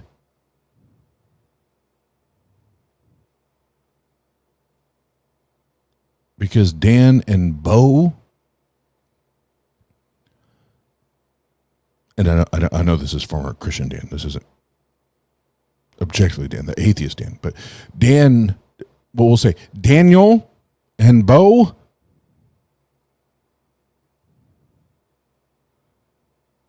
none of the bullshit that you're spitting right now is logical or probable, and there's no point that anything you've said caused me to question why I'm no longer a theist, why I'm no longer a Christian. Because everything you've been talking about is, here, according to Tangang, it's anecdotal. But it's anecdotal, it's experiential. It's all based on what you feel. And going back to the previous interview that we did with Anthony, that reviewed talking about faith, it's all about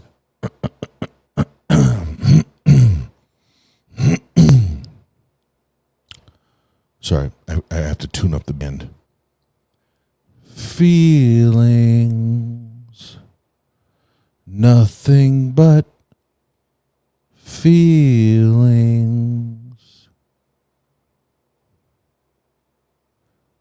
Feelings, nothing but feelings.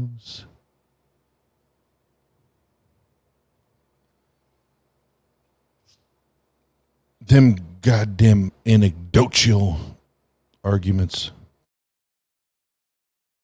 Regarding the existence of your God.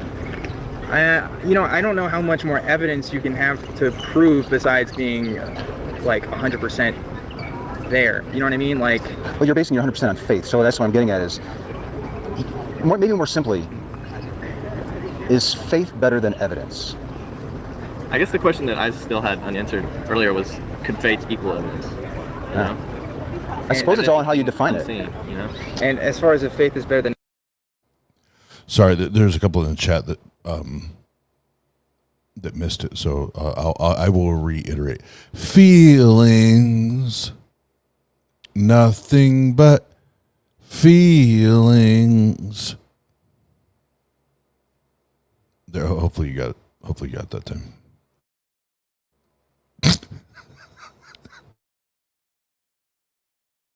evidence. I mean, like I said, in a scientific sense, of course, evidence is always key. It's number one. It's how you draw to the conclusions that you come to. But with faith, it's a little different. It's not going to be all evidence all the time. It just can't be. It's just not the nature of the thing. Okay, so I guess bottom line though, if you could have more evidence to bolster the belief, would you jump at the chance? I mean, sure, if it leads people more to Christ, if they feel more confident in Him, absolutely. No, I think of Hebrews and how it says, faith is the substance of things hoped for, the evidence of things not seen. And I think that's very true when it's talking about faith and evidence. You know? Oh God, the worst part is the fact that your Bible's definition of it is the worst one. It's the worst fucking one. It's the worst one. It's the worst possible definition. And it's in your book. That's what's problematic. Faith is the substance of things hoped for. Break that down. We won't do it right now. We don't have time. Faith is the substance of things hoped for. But listen, saints. Hey. It's the substance of things hoped for, but it's the evidence of things not seen. It's the evidence of things not seen. Glory to God. Let the church say amen.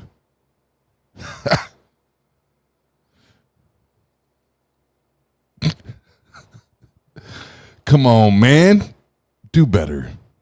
Do better.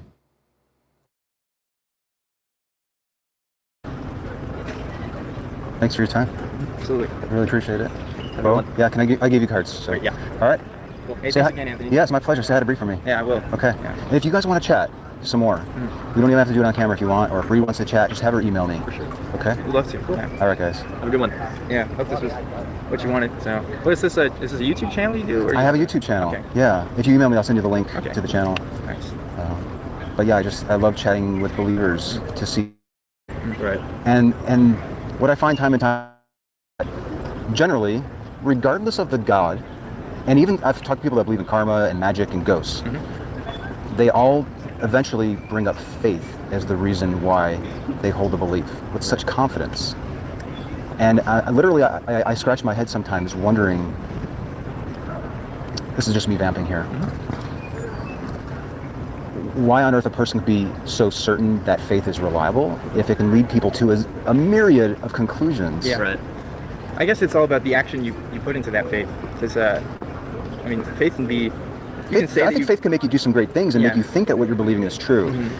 But I always get a little concerned when I hear people using faith as a method to be so certain that it's true. Right. You know what I mean? Yeah. Yeah, like I said, I mean, for me, it's personal. It's things that happen in my life that like I said, I was an atheist. I read everything, you know, Nietzsche, Socrates, all the philosophers and stuff, and I thought that, like, oh, God is dead, you know, like there's nothing in this world for me. Everything sucks. You can't find happy. You can't even be happy in like just the pleasures of the world, you know. It's just like there's nothing here for me. It wasn't until I really. Well, that was probably you went to philosophy. You went to philosophy, Dan. Dan, you went to philosophy. Philosophy, Dan, you went to philosophy. You went to philosophy, Dan, you went to philosophy. That was where you fucked up, Dan. You went to philosophy. You went to philosophy, Dan. That's where you fucked up.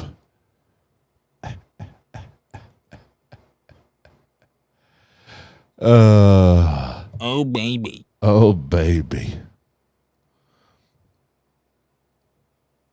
Oh, baby.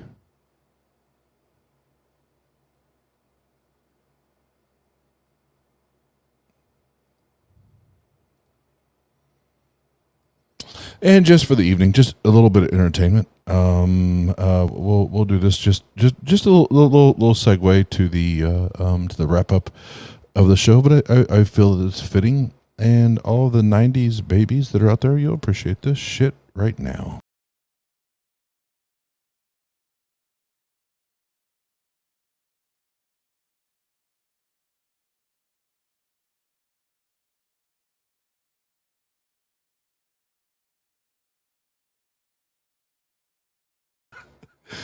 Jenna, I do have to know who Limp Biscuit is.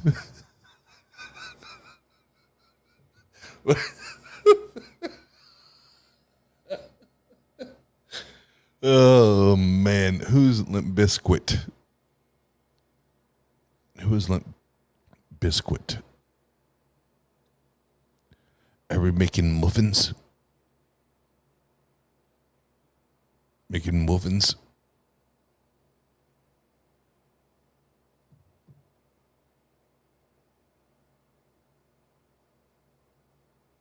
Muffins?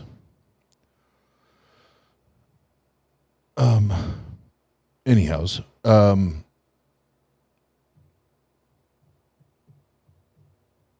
I'm trying to, God, sorry, my interwebs are not participating in a friendly manner.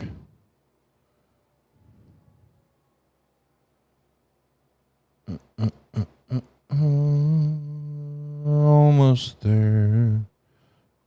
No, God damn it.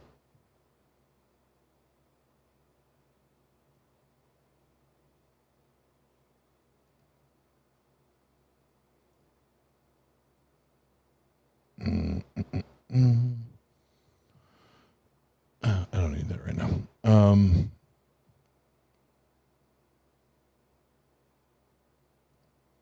Oh, cool. All right, so let's do this tonight.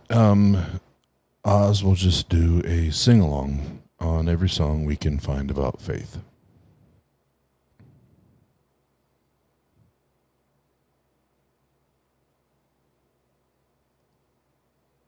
That's the bougie Limp Biscuit and gravy Oz. Obviously. My bad. I missed it. I missed the memo. I didn't get the memo. But what I was trying to do is, oh,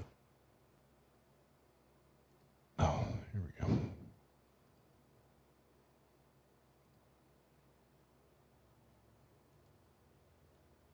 Here you go. For those that if you're up and at 'em, I got like an hour before I got to hit the hay. We can talk about faith.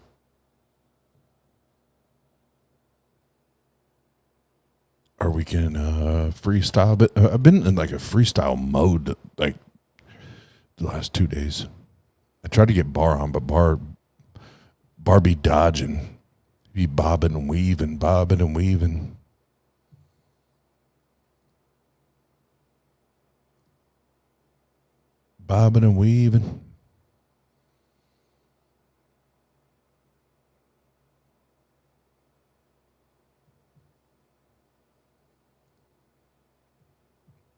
but I played this little. Well, it's two in a row, but these little videos. Why I refill my drink, and if people want to jump in, that's cool. If not, I'll dip out. It's all good in the hood. Oh, that's for the real apples. Yeah, man.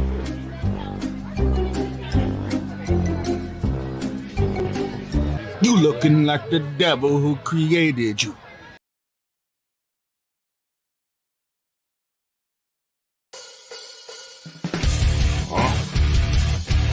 Ozzy, kamikaze, sudden impact, get back, they gave me this rock track, I rock that, wake up in the morning, yeah, I put on my ball cap, then I slap back, like my snapback, yeah, I knew you like that, but now you looking stupid, bitch, I spit so sick they call it lupus, fuck with me is foolish, I'm the best to ever do this, motherfucker.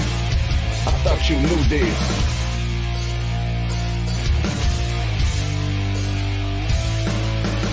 You never knew what the fuck I would do, but now you know why you lied on the floor, and you never knew what the fuck I would do.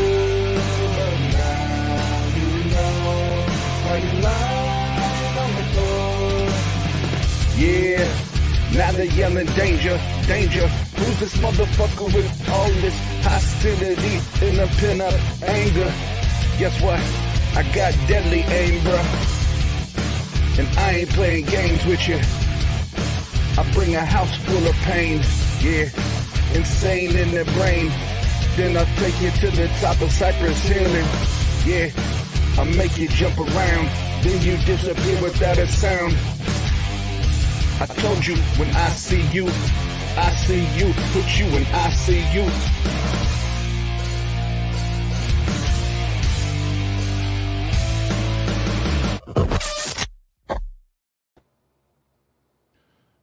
Well, and Jenna says she wants to rap battle.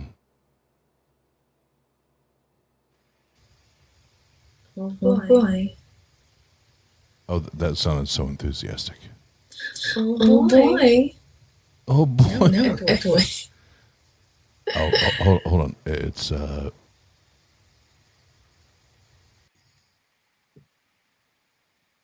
and you should probably check your settings on your side too for the echo cancellation. Well, I am using my phone, so maybe. Maybe. And no, he never sleeps. Nope. No sleep.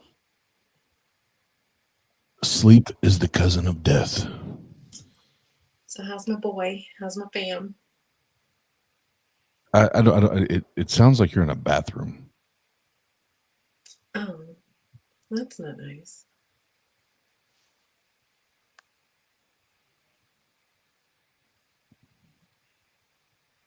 I don't know how to fix that. Well, then there we go. I'm not in the bathroom. I'm in my office. I just don't have my usual setup and mic and all that fun stuff. So are you using AirPods or like a wired headset? Wired headset. Oh, so you probably just got to bring the microphone closer to your mouth. Is that better? Not yet. Oh boy.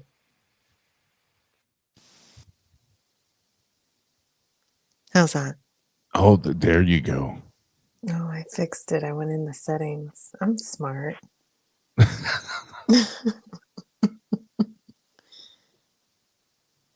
I did get it from Miger. Oh, Andrew. Miger. That's how you say it, right? Miger? No, it's not Miger. No, Andrew, here's the thing is there are way too many people that came to Better that obviously didn't know what Meyer was. And they called it like Miger Miger, minor, miser, like all these different ways to pronunciate. And I was like, no, Jenna, it's just simply Meyer. That's it. It's just Meyer. Sorry, hold on. It's not Miger. It's not Miger. It's just Meyer. It's just Meyer. And it's the same shit as Walmart. Just a different name. Well, I thought it was Miger. It looks like it says Miger. But babe, I still don't understand how you arrived at, because there's a J, not a G. Well, maybe they pronounce it a J with the G. I don't know. Doesn't matter. Hi. I mean, you're much more educated than I am, and the difference in the sounds of the J and the G are very, very different. But anyway, you jumped on saying you were going to destroy me in a rap battle. No, I did not say that. No, that's I did definitely not want to embarrass you. that's what I'm saying. That's definitely what you said.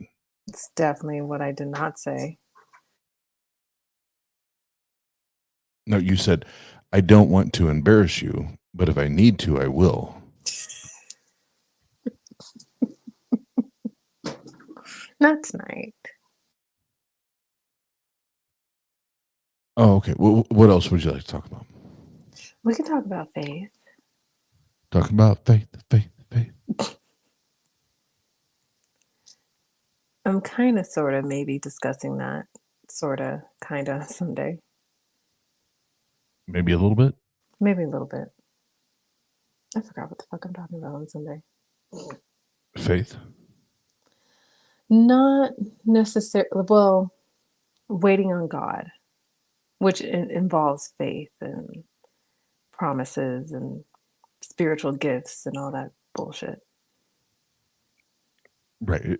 Because if one is to be waiting upon the voice of the Lord, Mm-hmm. it would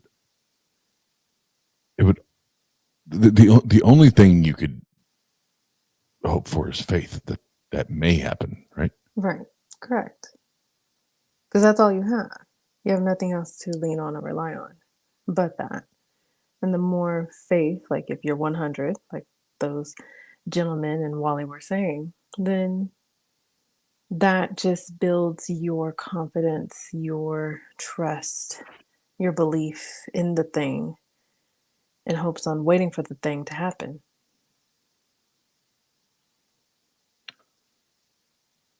Which is weird. Is there any part of you that still holds on to any bit of that faith that you once operated in? Is there any bit of you that still holds on to that and thinks that maybe it may happen? I can't absolutely say for sure. I can't absolutely say no, let alone I can't necessarily name a particular thing at the moment. So I won't be completely dishonest. But I'm sure there's a small smidge of something. I just can't really think of it. All right, and that's right, and that's why I asked that, because you and I talked about when after when my mom had passed, there was like a 4 or 5 day where, as quote unquote, dead set as I am in my skepticism or my atheism, there was that it was like 3 to 5 days. It was right around there, the 3 to 5 days where I was looking for it. Mm-hmm. I was hoping that something would show me that maybe this shit's real. Mm-hmm. And that's why I asked you that, because I think especially for a lot of us that are not, the quote unquote cradle atheists that did firmly hold that belief in that position in those moments. There is that maybe, Mm-hmm. maybe, and for me, after all of that shit with my mom, and essentially in my own personal approach to it, it was like, all right, this is for me, the anecdotal for me, right? God, this is your time to show the fuck up and show the fuck out. Mm-hmm. And you can prove everybody wrong, including me. Mm-hmm.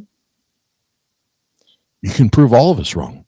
Right. And you can demonstrate that my position as a skeptic and as an atheist is absurd. Right. No, and now that you said that, now because I voice more or less the same thing to you when I lost my stepfather a few months back. So now it's actually jogging my memory.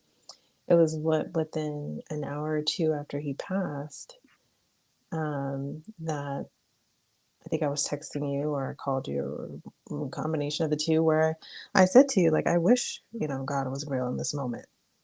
I wish for not my mother to have lost another husband or me to lose another father figure, in a sense. That was hard. And to witness him dying was even more difficult, because I never witnessed my biological dad die. I came home and was told that he was dead. To physically see a man that I knew and looked up to and loved, truly loved and admired and all that. It was good to my mother and all of us as a family. To see someone die, you would hope and quote unquote pray that that shit was real. Yeah. And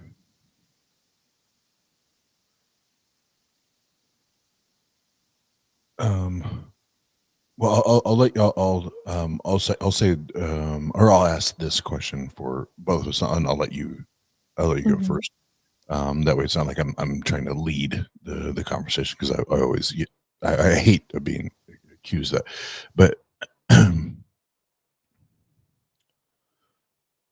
in the moments, or maybe even the days after that, where it was like, okay, I've got to watch and see and experience, like real life, real time, real experience. And it's not just me. Like, there's many other people around me that are experiencing, going through the same things at the same time, but have different takeaways or different experiences. Did that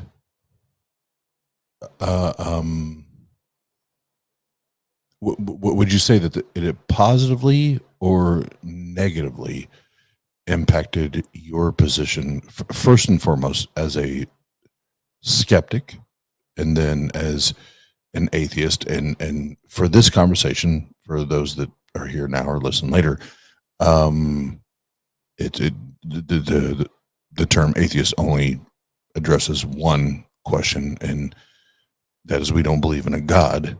Did that impact you one way or the other, as far as skepticism or atheism? Um, I don't know if I never necessarily classified positively or negatively, because the experience in the moment was traumatic. So I don't know if I would, give one point to atheism or skepticism and then no point to religion, or vice versa. I guess I just definitely don't think of it that way, but I definitely would classify it as, like how a lot of believers would say, a shaking, like a shaking in their belief. It was basically shook me up in a way that, even though I know this not to be a real thing, as far as, the whole God belief and things like that, or I certainly don't, or I won't say I know, I certainly don't believe any evidence pointing towards any type of belief in a God. let alone him answering any kind of prayer my mother had as far as, saving my stepdad.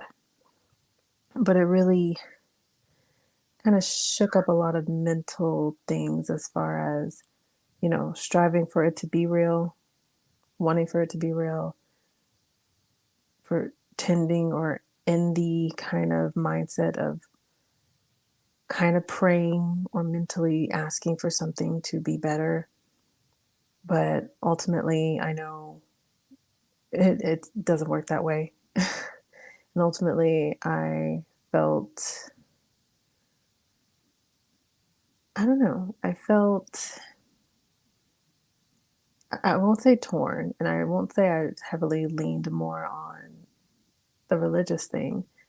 It just made me feel kind of like disturbed, especially since, you know, most of my life, and you included, I know you may or may not agree, most of my life being a believer, and only recently, just a short time in my life being a non believer.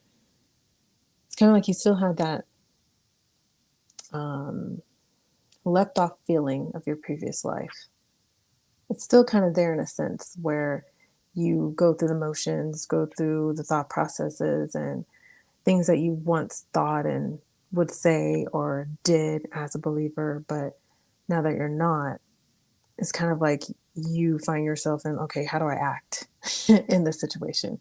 And a lot of my conversations with you were like, I don't know how to feel with my family because they're feeling and leaning on their faith and prayer to help them through their grief. I am not. So how do I feel? You know, I guess that's my long way of explaining that. And no, and I appreciate you sharing that because that's where even even though the dynamics were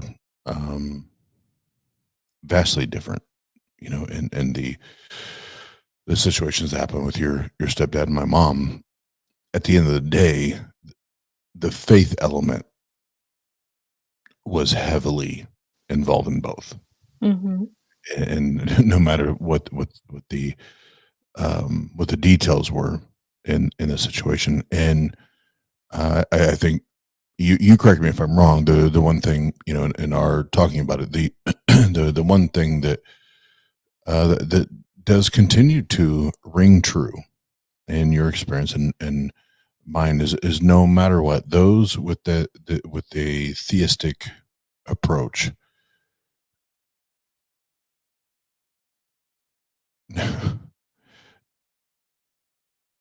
up until a certain point, it didn't matter. It didn't matter where the person was that was actually in the hospital bed, where they were at or the way they felt. It was all about, we have to hang on, we have to pray, and we have to believe, and we have to, go. We have to go to battle. We have to, we have to practice this faith. Mm-hmm. That God is the redeemer of all things.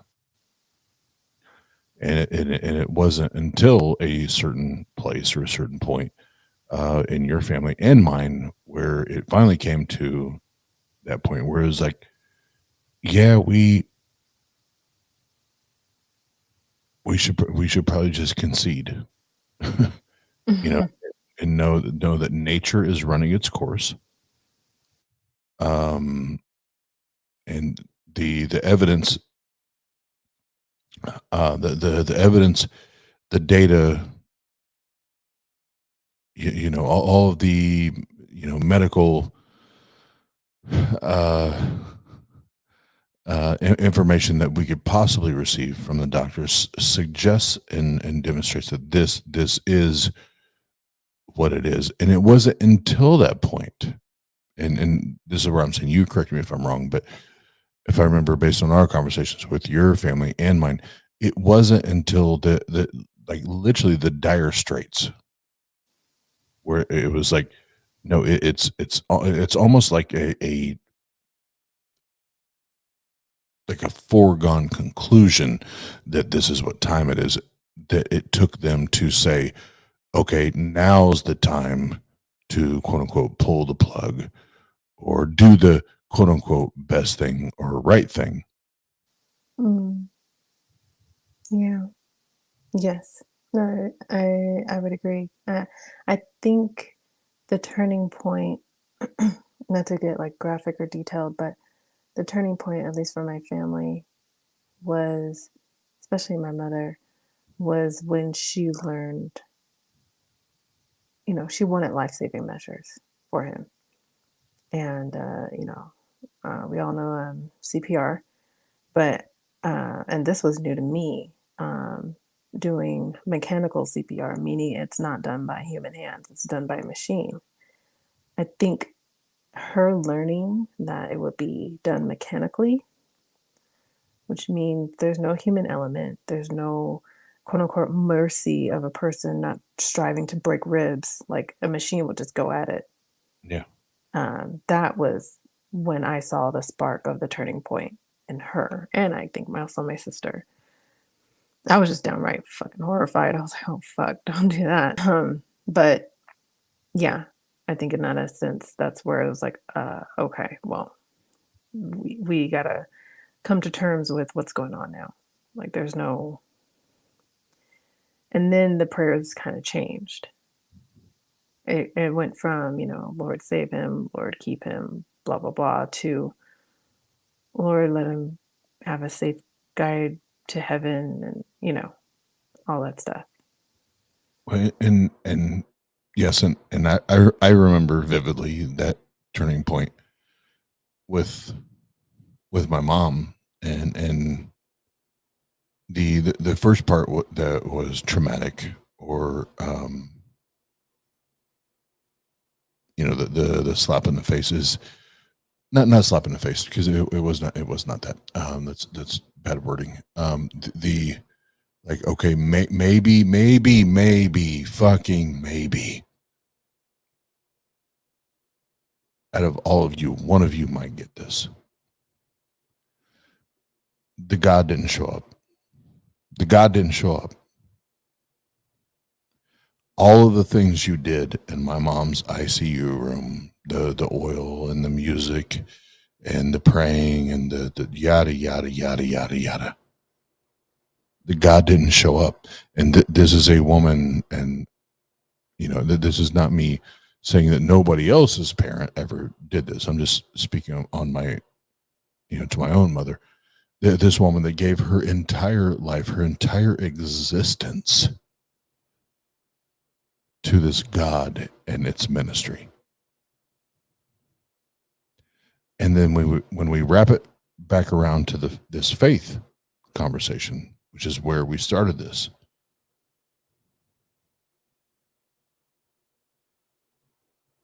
this is where I will continually and always say until I'm proven otherwise. And I mean, when I say proven, there is clear-cut evidence.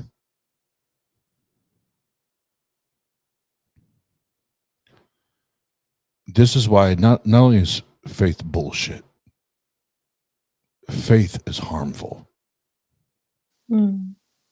And faith is damaging. Mm-hmm. Because it sets people up for this unrealistic hope of things that can never be promised, that should never be promised, and more likely than not cannot be delivered upon. Right. And it's not only that, if faith is a means of control for you to believe in that God, no matter the outcome. Because like you and I are familiar, many like viewing this or know that no matter the outcome, it was God's will. Whether or not my stepfather survived, that would have been God's will for him to live longer with us. Whether or not he ultimately died, well, that was God's will to use him in heaven. It's always a positive, no matter the outlook. That's what faith does. You follow that shit no matter what, because it's in God's will. That's why you pray. Prayer only works if it is of God's will. That's it. It's not because of what you want, it's what God will it to be.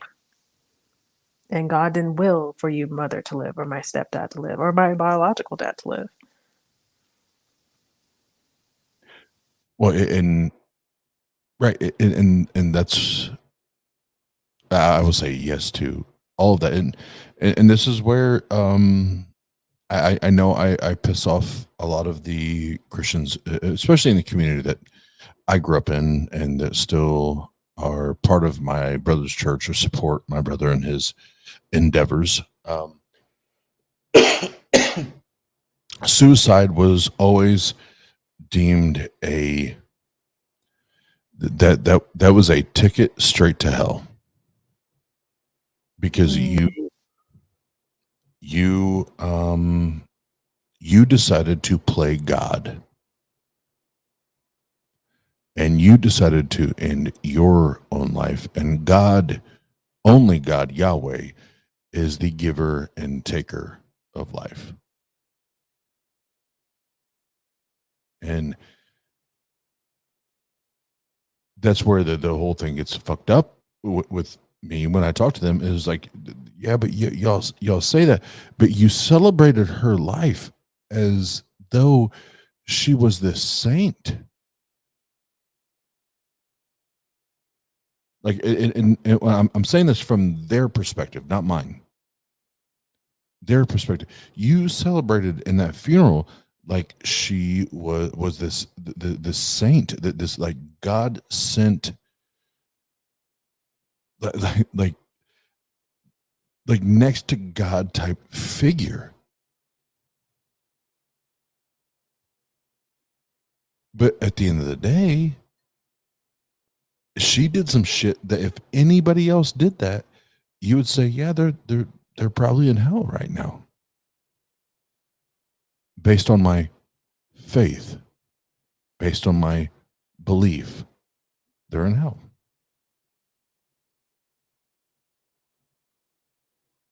And that to me is fucked up. It's problematic. And again, circling back to the faith conversation, how or why should any of us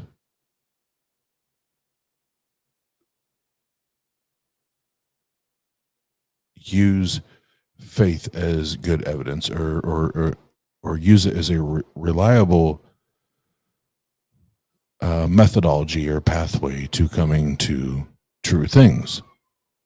Because we hear over and over and over again on why faith is not reliable, and why faith is just it simply is just it's what it is, what Hebrews 11:1 says. Faith is the substance of things hoped for. Of course. That's it. That's what I kept saying with what Wally and Daniel and Bo were saying. That's why they could not, as much as Magna Bosco pressed them to say or answer the question of, why do you think faith is more reliable than evidence? Why do you think faith is reliable, period? Is because, and the excuse is always, well, faith is different. Faith is different than evidence. Evidence in the scientist's perspective, you need the physical blah de blah de blah. But with faith, it's different. It requires a different requirement. It's always, you have to believe it fully in order to truly accept it and to truly, have faith within it. I'm sure I've muddied that completely. But overall point is, faith is relative. It's always going to be personal. So if you are relying on faith for you, and you try to demonstrate God to anyone else, or strengthen your believers or followers, or get more followers, everyone's personal walk with God or faith in God is always going to be different. So you cannot say that is proof of your God. When every other religion, like you said, says the same thing. Everyone has their own definition, views, personal walk, whatever in it, that does not demonstrate any truth to it. To you in your head, sure, that's your own reality, but that's not a shared reality with the rest of us here. If we're all supposed to be the Christian God's creation, and we're all supposed to, believe in Him, then we cannot all have different personal faiths. They have to be the same. That's true evidence of a creator, whatever that creator is, Christian, Muslim, whatever. It can all be different. That's where you fuck up. That's where Christians fuck up, period, with the 1,000 of denominations that we have and the millions of ways we all interpret the book and shit. Well, and the more that I'm digging into Islam, they fuck up on as much as they try to like beat their chest and act like they don't. They fuck up. They fuck up in the same goddamn ways. There's all these little like subsets. Oh yeah. And it's all so what we've gathered, those of you of the Abrahamic religions, what we've gathered is your ultimate creator, the omni everything. Neither of them knew what the fuck they were doing when they designed this shit. Like, neither of them knew. And the only way that you can like dive in and actually buy in to this shit is purely faith. It's purely faith. There's no way you buy into this shit minus faith. Mm-hmm. Guys, how else do you buy into it? I mean, that's what we were trying to discover through our own deconstruction processes, right? What else could we apply to keep with our beliefs that we once held? And obviously, ultimately, neither of us could find anything. Yeah, because I think it was just this week you and I talked about this. There's the element where there is the active faith, where I have faith and I believe that this thing is true. Mm-hmm. And then even when one goes or enters the deconstruction portion and they start going through it, even before they get to the deconversion, just the deconstruction portion of it, it's why, which a real quick plug, we have a episode coming up on Tang here next week on Monday night, and speaking with someone that's actively going through this process. But is it once those things start to fall apart, right, and they start to crumble, and I remember that feeling. I can remember like it was yesterday, like when all of those things that I so tightly held on to started to crumble.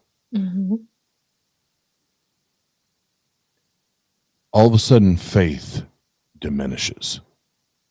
Right. Faith starts to slowly disappear.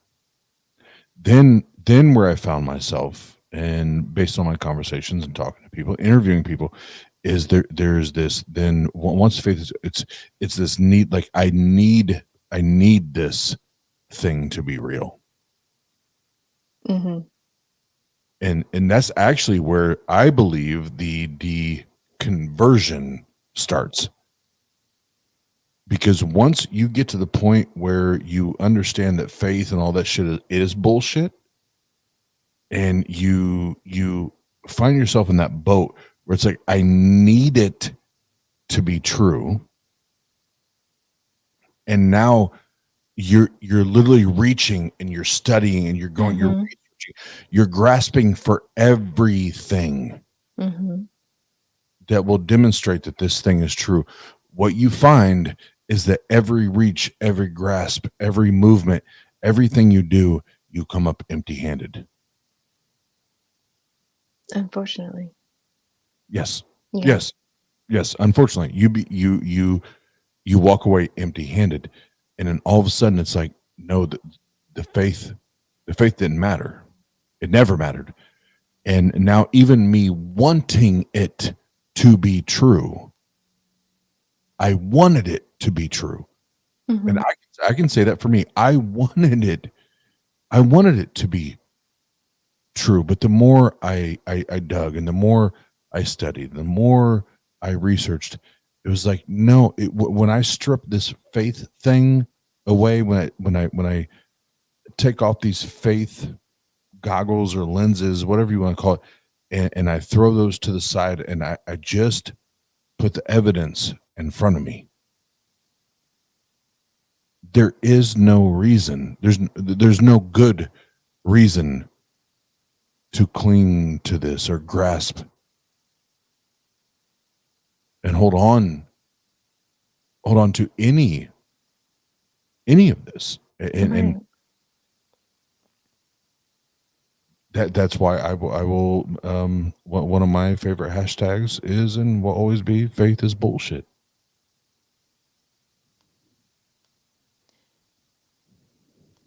God damn it. I was trying to find it while you're talking. You what? Nope. Never mind. I found it. There we go. I couldn't scroll fast enough on my phone. No, you're right. And just like you mentioned at the Simple Plug, this is the show we're talking about that we're Yeah. going to have Nidimus and his friend Kevin on. So Kevin, and I'm free to relay this because he's talked about it many times on Niddy's show, where he's going through that same process that we're talking about. So Yeah, and Kevin is actively deconstructing, and I got to briefly chat with Kevin. Was it Babe 2 weeks ago now? roughly, yeah. And then a certain person or two jumped in the chat that I was in. I'm like, nah, I'm not. Like, I don't do like philosophy. When it comes to deconstruction, philosophy is bullshit. Well, I'll continue to say it. Philosophy is bullshit across the board when it comes to real life shit. But anyway, yeah, I was like, no, this isn't the time for it. And now I know it'll be on a platform where we can, whether it's an hour, 2 hours, it doesn't matter to me. I want to help people through that process, whether it's 1 hour or 3 hours. I don't give a shit. We can talk, and he can ask all the questions. We can ask all the questions, and that's going to be badass. And that's more of what that's where I call home for me, and I'm more Mm-hmm. there, and I'm at peace there, and I don't get all riled up and fucking obnoxious and shit. So that'll be nice. I think for both of us, it definitely is a sensitive spot because being in a deconstruction phase is a sensitive spot to be in. I don't know for you how many inferences you had ideas of turning back, but over the 70 long year span for me, I had multiple instances where I just continued to pretend or went back or continued to pretend or let go for a short time because I got really deep in the rabbit hole of documentaries. And then I went back because of life and things, or I wasn't happy, or I couldn't find my happiness, or whatever. Whatever kind of guilt trip family prayer or the preacher says, or the choir sang real good that Sunday and you just wept. Whatever instances that calls you to come back to it. It's very sensitive things and words and people, trying to loop you into new ideas and terms that push you way against that and pushes you back into the faith, where it's just like that shit's too hard and complicated. Why is this new type of idea or study introduced to me? I might as well just go back to what I know or what I think I know, you know? And so I think in our conversation that we're going to have, especially with Nitty too, because he's newly an atheist, like a year roughly. So I know with him in my own personal talks, there's been like a bit of back and forth, but it'd be quite interesting.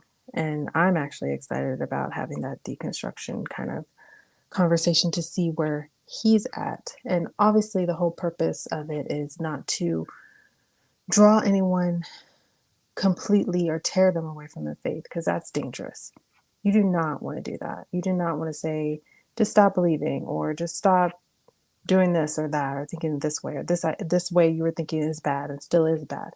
You do not want to do that. You can damage someone. I do not condone anyone trying to strip someone's faith away, no matter where they're at, because that's dangerous, especially in a time where I think someone as genuine as Kevin is, and we both have chatted and experienced him, I think it would not be good. You can do more harm than good. And even if he fell off of being a Christian, you don't know what kind of damage you would cause. So anyway, besides all that horror film stuff, I'm excited about that conversation. And I'm excited to see Esther. Hello. Oh, you beat me to it. God damn it. Sorry. And I'm just saying, Esther, you and I need to do a stream on the motherfuckers talking about raising people from the dead. Mm-hmm. Get it, and girl. then we have a little break, and then talk about the pastors that are like teaching people how to have sex and twerk at church. We need to do that shit. We need, because yeah, my satirical sarcastic dumbass, yeah, we'll chop that shit up. But oh, and look, all of a sudden, Romania's here. Girl, you had like a 6-hour stream earlier and you're still fucking up. You probably are drunk. Yeah, and girl, I state, because I respect people's channels. I respect people's channels, and I keep my mouth shut. But now you're here, and it's my channel. I'm gonna tell you right now, Nathaniel is a piece of fucking shit. Ooh. Nathaniel is a piece of fucking goddamn shit. So you're watching that too, huh? He can suck my big old atheist dick. Oh boy. Hey, we have a question. Is it deconstruction if deities are presented as plausible by society and then you rule them out while learning about the world in general at a young age? Hold on, I gotta read that. I gotta read that again.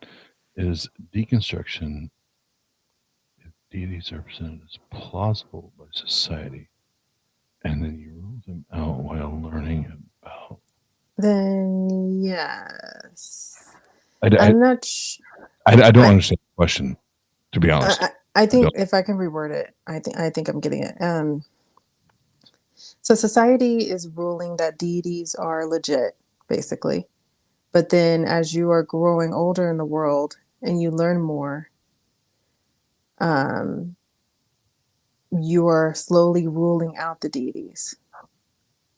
So then, yes, in a sense, but everyone's deconstruction process is different. So sure, like for instance, how do I? You kind of understand what I mean when I simplified it? No. Nope. Okay. So society is saying the Christian God is real.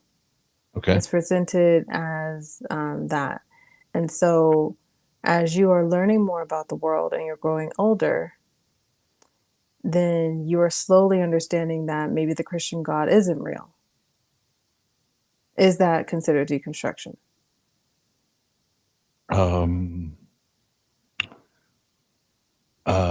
Possibly. I think that's one side of it for someone. I would have to talk to the person.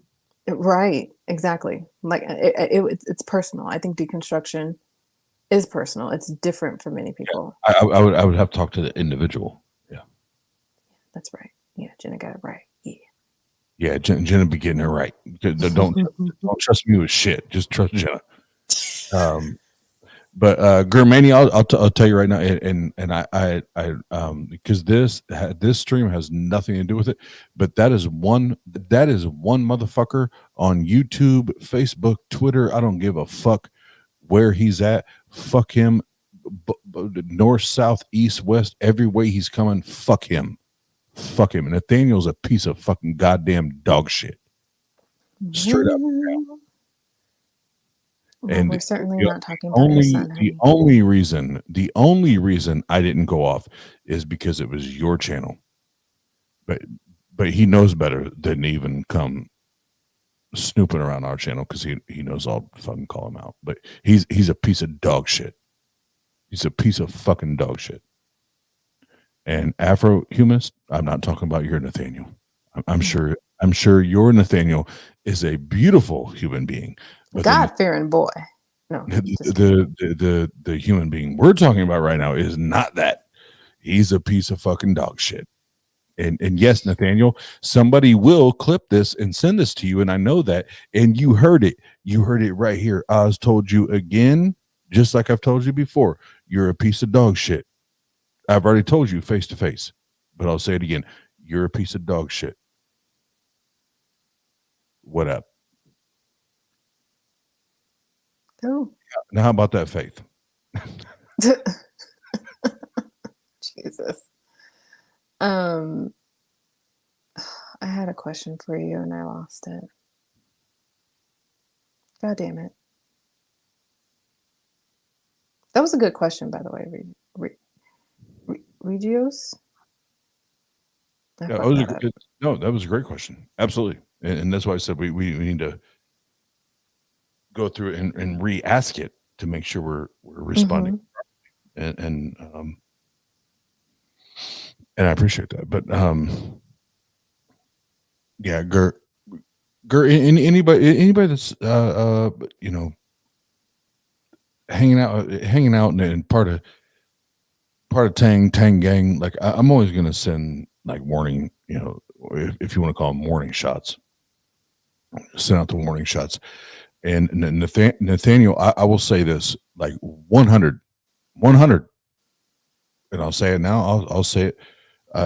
It's 3:37 a.m. here. I will say it at prime time on a Saturday night. It doesn't matter. It's not like I'm hiding anything, but I will say Nathaniel is one of the most toxic, poisonous, fucked up, problematic, whatever else description you want to give people in the atheist community. Period. And I have receipts. I'm still trying to figure out where I stand in the community, since there are people that believed and then people like Randolph that never had a belief. Was given it as plausible, but it rolled out with reasoning early in life. Huh.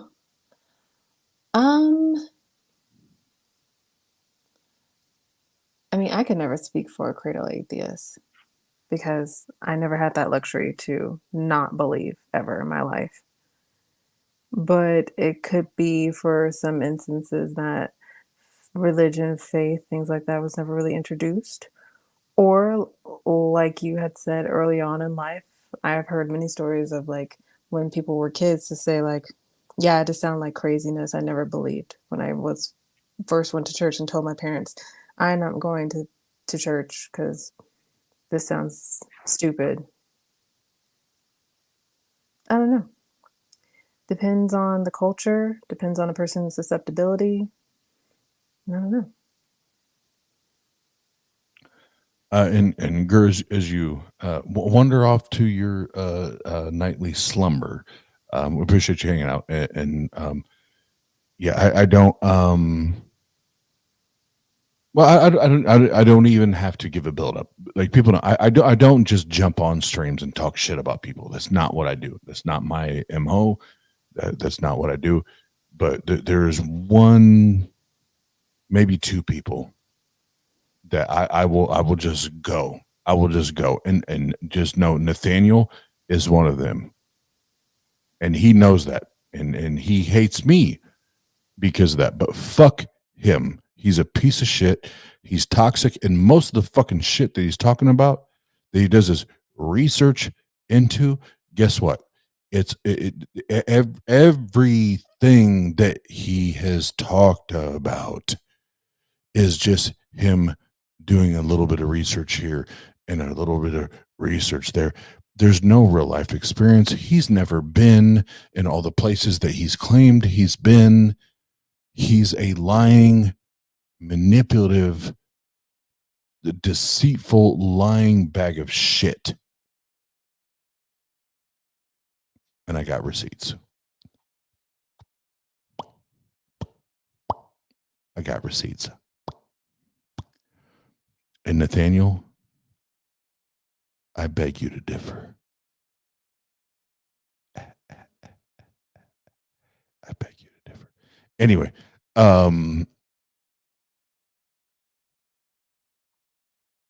there's another comment before we dip out that I wanted to address.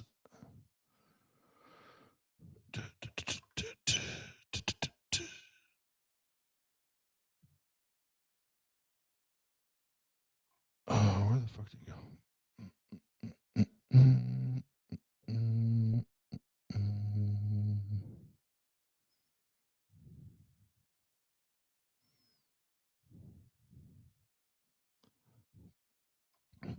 Oh, it's good to see others in the chat that you know what's up. Nathaniel's a piece of fucking dog shit.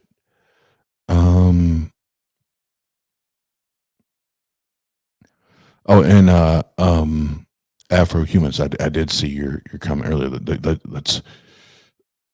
Let's line that shit up. I think you and I doing a stream together on the Christian bullshit here and the Christian bullshit that you're covering. Yeah, that shit's gonna be hilarious. But I definitely want to do like a I know you already covered it once, but we definitely have to do like a remix, so to speak, of the shit where the pastor like is teaching women how to twerk like on their husbands and shit. That was fucking hilarious to me.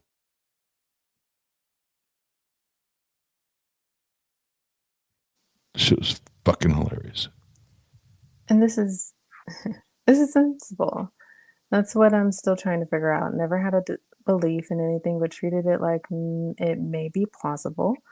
With further consideration, the plausibility fell apart. Sure. And I think that's how some have treated it. I mean, it definitely can seem plausible, or it definitely can be plausible, I should say.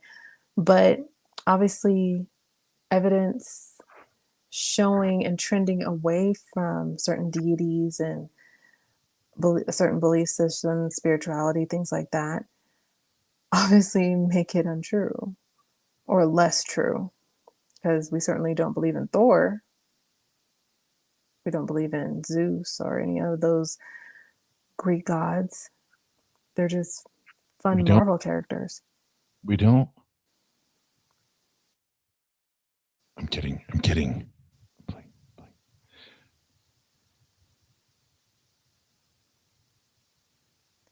Yeah, that's the worst. That's the worst thing he does. I'm gonna shut up.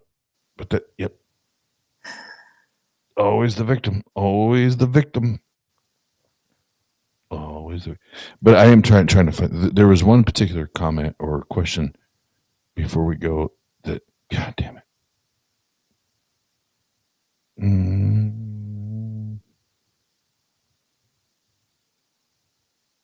Well, while I'm looking at this, Jenna, you. Mm-hmm. Well, mostly you. I think I only booked one of them, to be honest. But We have some shows coming up. If you have them in front of you, want to share them while I'm trying to find this goddamn question that I was looking for? Yes. I'm trying to find the one with actually hold on, I'm about to find it now if I can slowly get it. While that bitch is downloading, I'll reference my show on Sunday. Another episode of hashtag not ladylike, when waiting on God becomes toxic. So I don't have a video review. I'm actually just going through some literature content because my gear and focus has been on, Black women. So I've taken the time and liberty to dive into faith Black Christian magazines and what the fuck they talk about, if it's relevant to today, and blah blah blah blah. And it's actually the worst shit in the world. And I love that I found it. So I'll be pulling apart several reasons why someone should still remain confident in their faith and why it is toxic to keep with that confidence. So that dives into faith, that dives into prayer, a lot of what we were talking about now. And then also, in a couple of Mondays on July 18th, there is another What's Your Story? Oh my gosh. And it's with this fella, David McDonald. He's an atheist Aussie. What's his background? So his background, he used to be a youth pastor. So he is now an agnostic atheist. That is what he proclaims. He runs his own channel under the same name. Heathen Queen, Dr. Josh, I've been on there a couple times. I've gotten a glimpse at a few of his content. Pretty interesting dude. He reached out to us, was excited to meet us, greet us, and be on the channel. And so we're like, well, let's set this bitch up. Finally, now that better's over and we can actually get to our regularly scheduled programming. So Dave and I come out. We come from the same school of training. Mm-hmm. Yeah, you used to be a youth pastor. Sugar high, passing the devil by. Shoulda, Oh boy. Oh boy. And then, of course, I mentioned this already. That's coming up after you do your street epistemologies. We are going to do another episode of Chopping It Up with Nidimus and Kevin, and the topic on deconstruction. So there you go. The links are on the channel already set up, but yeah. Yep, and that'll be 10 o'clock p.m. Eastern time Monday night, but at 6 o'clock p.m. Eastern time. Your boy is going back downtown, Fort Wayne, Indiana, and setting up shop doing street epistemology. Live, not pre-recorded, live. But I finally, and I think this is where my brain fucked up is Jenny, you'd already pulled up this comment earlier, but I wanted to come back around to it. Mm-hmm. And I kept looking for something that hadn't already been highlighted. I was like, no, it had already been highlighted. So we'll do this and we'll wrap up. I'm still trying to figure out where I stand in the community, since there are people that believed, and then people like Randolph that have never had a belief. And I will tell you 100,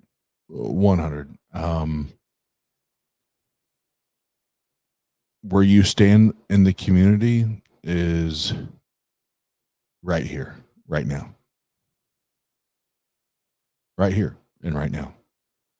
And for those in the community that are wanting to help people find a place and find a place to land, a soft place to land, or an embracing place to land, I know Tang isn't it for everyone. I know that.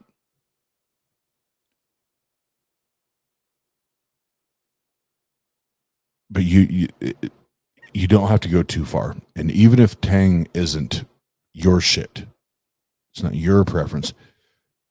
What I would love is, like, I love honesty, and I love like just keeping it real. And if it's like Oz, Jenna, you know, whomever, this isn't, I don't necessarily rock with this shit. I don't get down with this shit.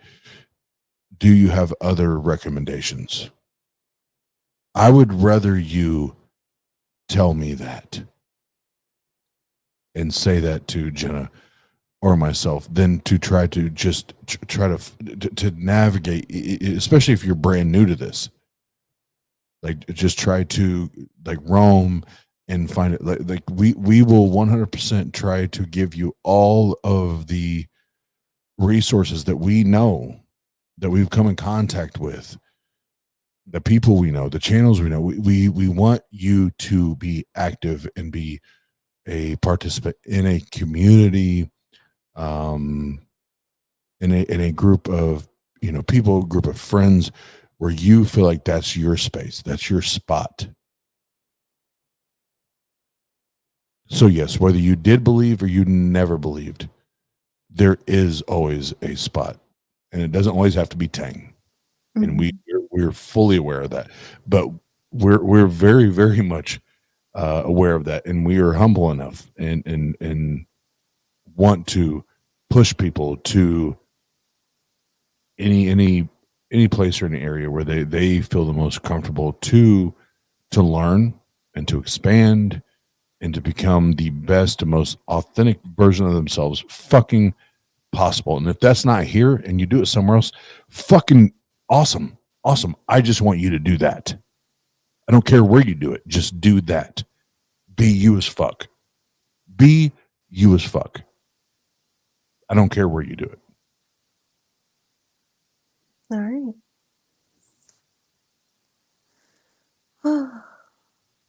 Well, let's wrap this up. And Jenna's like, oh, shut the fuck up. No, it's not what I said. It's not what I said. I heavily condone everything Oz just said, truly, because it's needed and we need each other. I ran out of words. I apologize. That means it's time for us to shut the fuck up. No, I'm just kidding. No, but for Jenna, myself, it's Tang Gang. You know what we do. Atheist your way. Motherfuckers. Yeah. This is for all you non-philosophizing black sheep, unwelcome, pushed to the side motherfuckers like me. Fuck what they say. Tang Gang. Atheist your way. Yeah. Fuck what they say. Tang Gang. Atheist your way. Let's get down to business. These bitches got glitches. And you thought you'd dismiss us? Nah. Now I'm laughing in stitches. See, the problem be, it'll be a tragic travesty to come after me. So just know this is how we get down. Respect that shit like a pronoun, bitch. Yeah. Fuck what they say. Tang Gang. Atheist your way. Yeah. And fuck what they say. Tang Gang. Atheist your way. Yeah. Fuck what they say. Tang Gang. Atheist your way. Yeah. Fuck what they say. Tang Gang. Atheist your way.